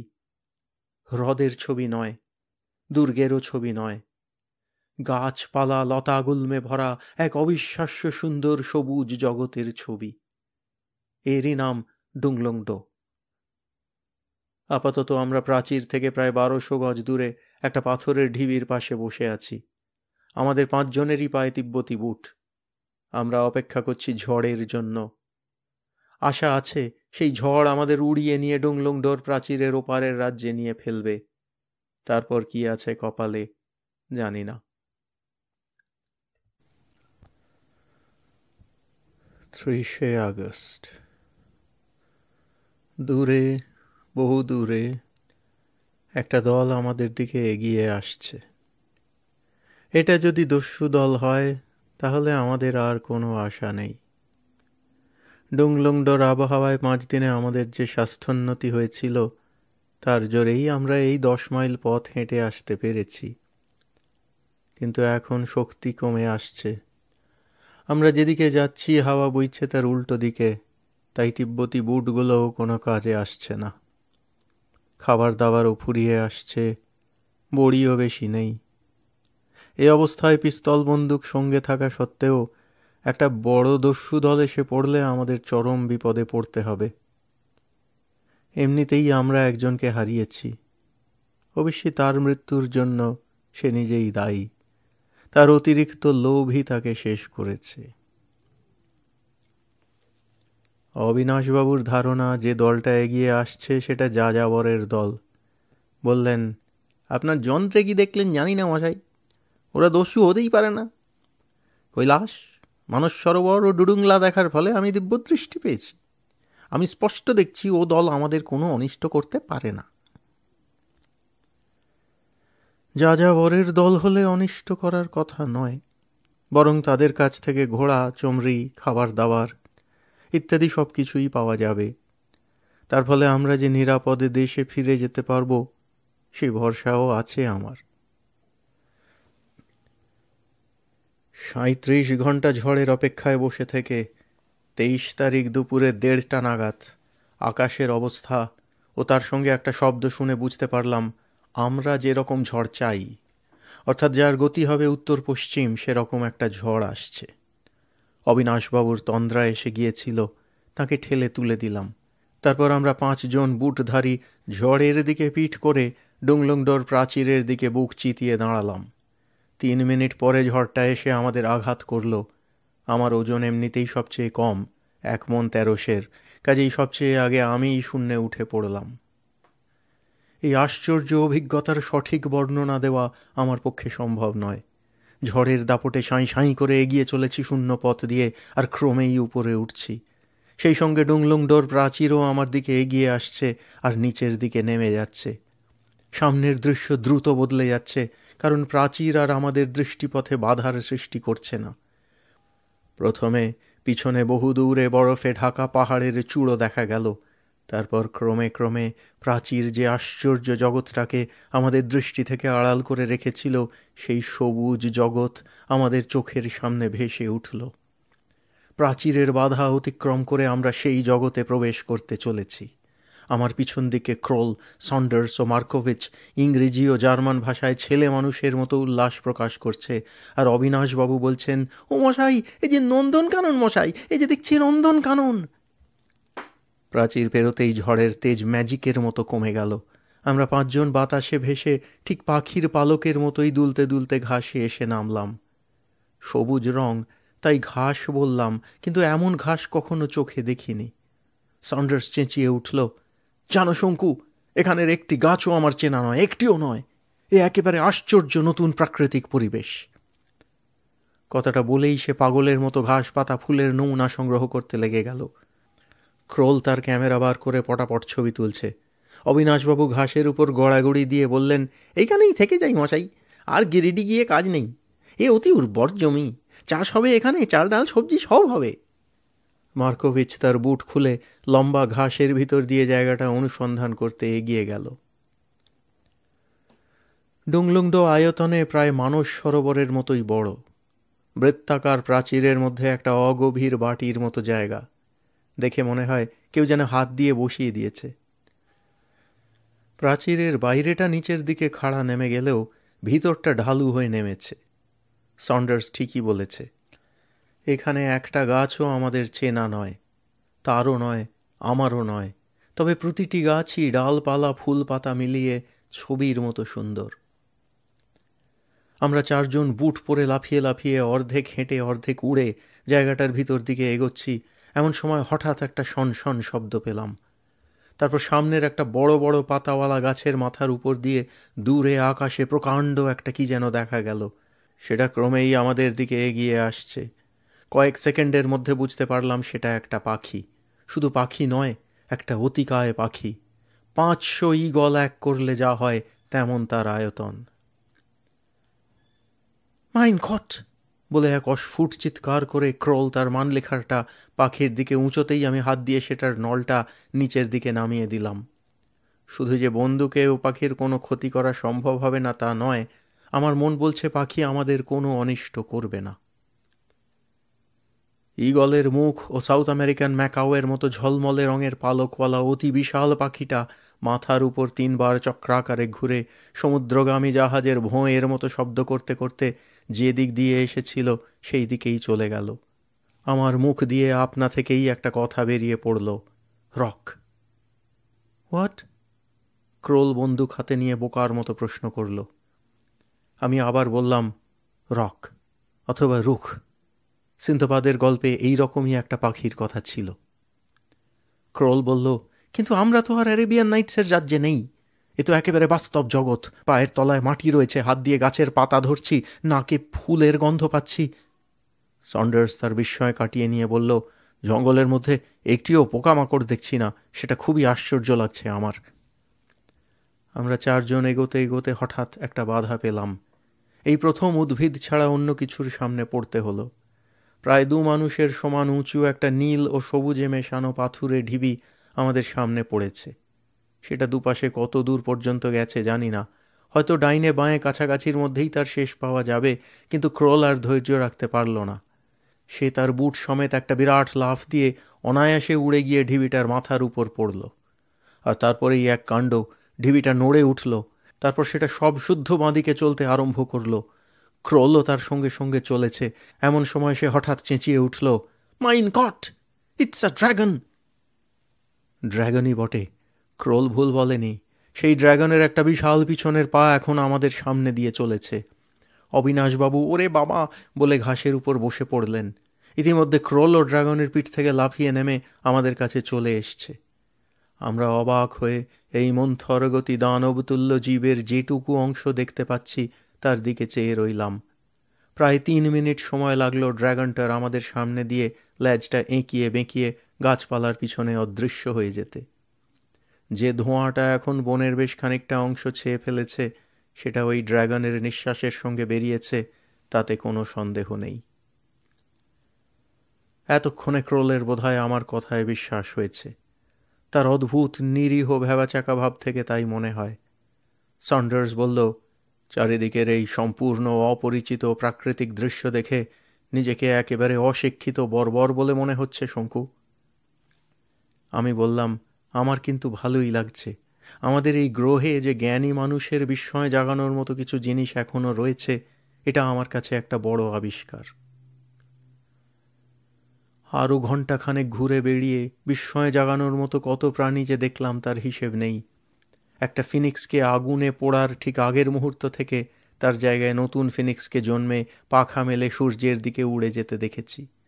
এছাড়া উপকথার পাখির মধ্যে গ্রিফন দেখেছি, পারস্যের সিমুর্গ, আরবদের আঙ্কা দেখেছি, রুশদের নোর্ক আর জাপানিদের ফ্যাং ও কিরনে দেখেছি। সরীসৃপের মধ্যে চোখের চাহনিতে ভস্ম করা ব্যাসিলিস্ক দেখেছি। একটা আগুনে অদাহ্য স্যালেমান্ডারকে দেখলাম, তার বিশেষত্ব জাহির করার জন্যই যেন বারবার একটা অগ্নিকুণ্ডে প্রবেশ করছে আর অক্ষত দেহে বেরিয়ে আসছে। একটা প্রকাণ্ড চতুর্দন্ত শ্বেতহস্তি দেখেছি, সেটা ইন্দ্রের ওই রাবত ছাড়া আর কিছুই হতে পারে না। আর সেটা যে গাছের ডালপালা ছিঁড়ে খাচ্ছিল, তার পত্রপুষ্পের চোখ ঝলসানো বর্ণচ্ছটা দেখে সেটা যে স্বর্গের পারিজাত, তা অবিনাশবাবুও সহজেই অনুমান করলেন। তবে জায়গাটা যে সবটাই বৃক্ষলতাগুল্ম শোভিত নন্দনকানন তা নয়। উত্তরের প্রাচীর ধরে মাইলখানেক যাবার পর হঠাৎ দেখি গাছপালা ফুল ফল সব ফুরিয়ে গিয়ে ধূসর রুক্ষ এক পাথরের রাজ্যে হাজির হয়েছি। সামনে বিশাল বিশাল প্রস্তরখণ্ডের স্তূপ নিয়ে এক পাহাড়, তার গায়ে একটা গুহা, আর সে গুহার ভিতর থেকে রক্তহিম করা বিচিত্র সব হুঙ্কার শোনা যাচ্ছে। বুঝতে পারলাম আমরা রাক্ষসের রাজ্যের প্রবেশ পথে এসে পড়েছি। রাক্ষস সব দেশেরই উপকথাতে আছে, আর তাদের বর্ণনাও মোটামুটি একই রকম। সন্ডার্স গুহায় প্রবেশ করতে মোটেই রাজি নয়। ক্রোলের দোনামোনা ভাব। এটা দেখেছি যে এখানকার প্রাণীরা আমাদের গ্রাহ্যই করে না, কিন্তু তা সত্ত্বেও আমি ইতস্তত করছি, কারণ অবিনাশবাবু আমার কোটের আস্তিন ধরে চাপ মেরে বুঝিয়ে দিচ্ছেন, ঢের হয়েছে, এবার চলুন ফিরি। এমন সময় একটা তারস্বরে চিৎকার শুনে আমাদের সকলেরই মনটা সেই দিকে চলে গেল। ইউনিকর্নস, ইউনিকর্নস, ইউনিকর্নস! বাঁদিকে একটা মস্ত ঝোপের পিছন থেকে মার্কোভিচের গলায় চিৎকারটা আসছে। ও কি আবার কোকেন খেলো নাকি? ক্রোল প্রশ্ন করল। মোটেই না, বলে আমি এগিয়ে গেলাম ঝোপটার দিকে। সেটা পেরোতেই এক অদ্ভুত দৃশ্য দেখে কয়েক মুহূর্তের জন্য আমার হৃৎস্পন্দন বন্ধ হয়ে গেল। ছোট বড় মাঝারি নানান সাইজের একটা জানোয়ারের পাল আমাদের সামনে দিয়ে চলেছে। তাদের গায়ের রং গোলাপি আর খয়েরি মেশানো। গরু আর ঘোড়া, এই দুটো প্রাণীর সঙ্গেই তাদের চেহারার মিল রয়েছে, আর রয়েছে প্রত্যেকটার কপালে একটা করে পেঁচানো শিং। বুঝতে পারলাম যে এদের সন্ধানেই আমাদের অভিযান। এরাই হলো এক শৃঙ্গ বা ইউনিকর্ন। প্লিনির ইউনিকর্ন, বিদেশের রূপকথার ইউনিকর্ন, মহেঞ্জোদাড়োর সিলে খোদাই করা ইউনিকর্ন। জানোয়ারগুলোর সবকটাই যে হাঁটছে তা নয়, তাদের মধ্যে কয়েকটা ঘাস খাচ্ছে, কয়েকটা একই জায়গায় দাঁড়িয়ে লাফিয়ে চাঞ্চল্য প্রকাশ করছে, আবার কয়েকটা বাচ্চা ইউনিকর্ন খেলার ছলে পরস্পরকে গুঁতোচ্ছে। মনে পড়ল উইলার্ডের ডায়েরিতে লেখা, I saw a hard of unicorn today. আমরাও উইলার্ডের মতো সুস্থ মস্তিষ্কেই দলটাকে দেখছি। কিন্তু মার্কোভিচ কই? সবে প্রশ্নটা মাথায় এসেছে এমন সময় এক অদ্ভুত দৃশ্য। জানোয়ারের মধ্যে থেকে ঊর্ধ্বশ্বাসে দৌড়ে বেরিয়ে এসেছে মার্কোভিচ। তার লক্ষ্য হলো আমাদের পিছনে ঘাসের শেষে ডোংলংডোর প্রাচীরের দিকে। আর সে যাচ্ছে একা নয়, তার দুহাতে জাপটে ধরা রয়েছে একটা গোলাপি রঙের ইউনিকর্নের বাচ্চা।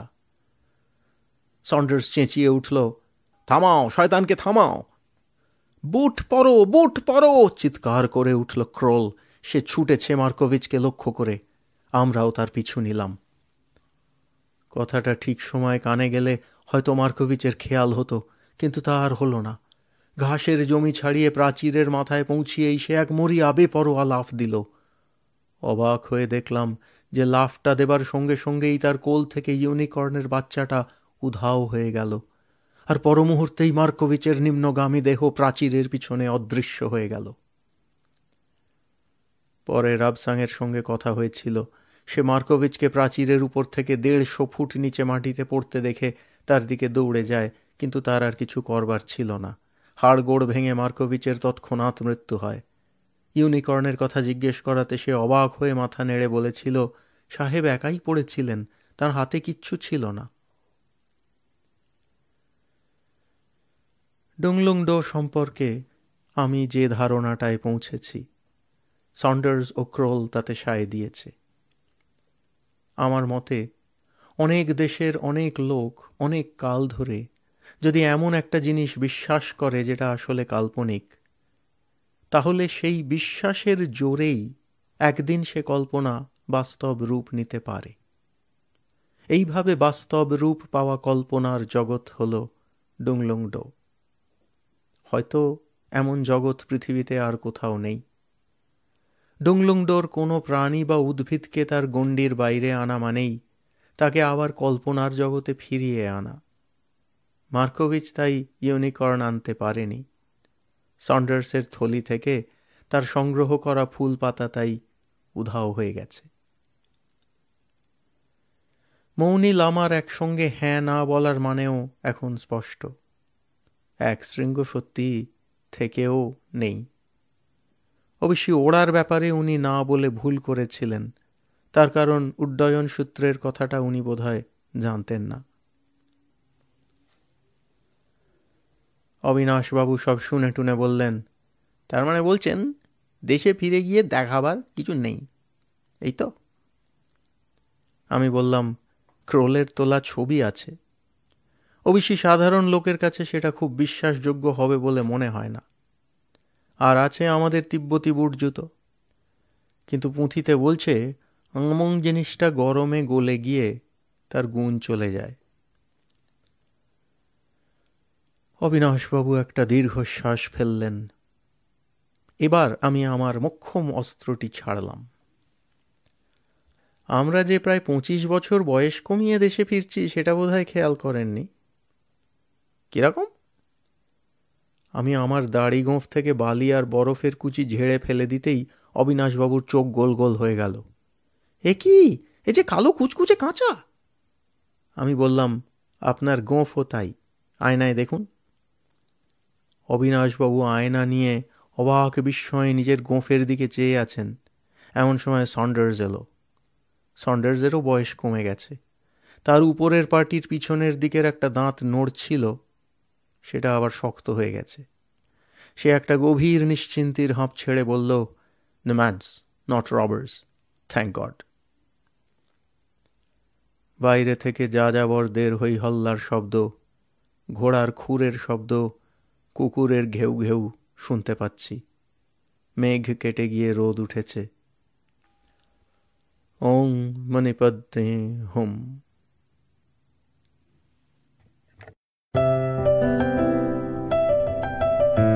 আপনাদের মতামত আমাদের জানাতে ভুলবেন না কিন্তু শ্রোতা বন্ধুরা। আমাদের ওয়েবসাইট golpokothar-asor.org, golpokothar-asor.org।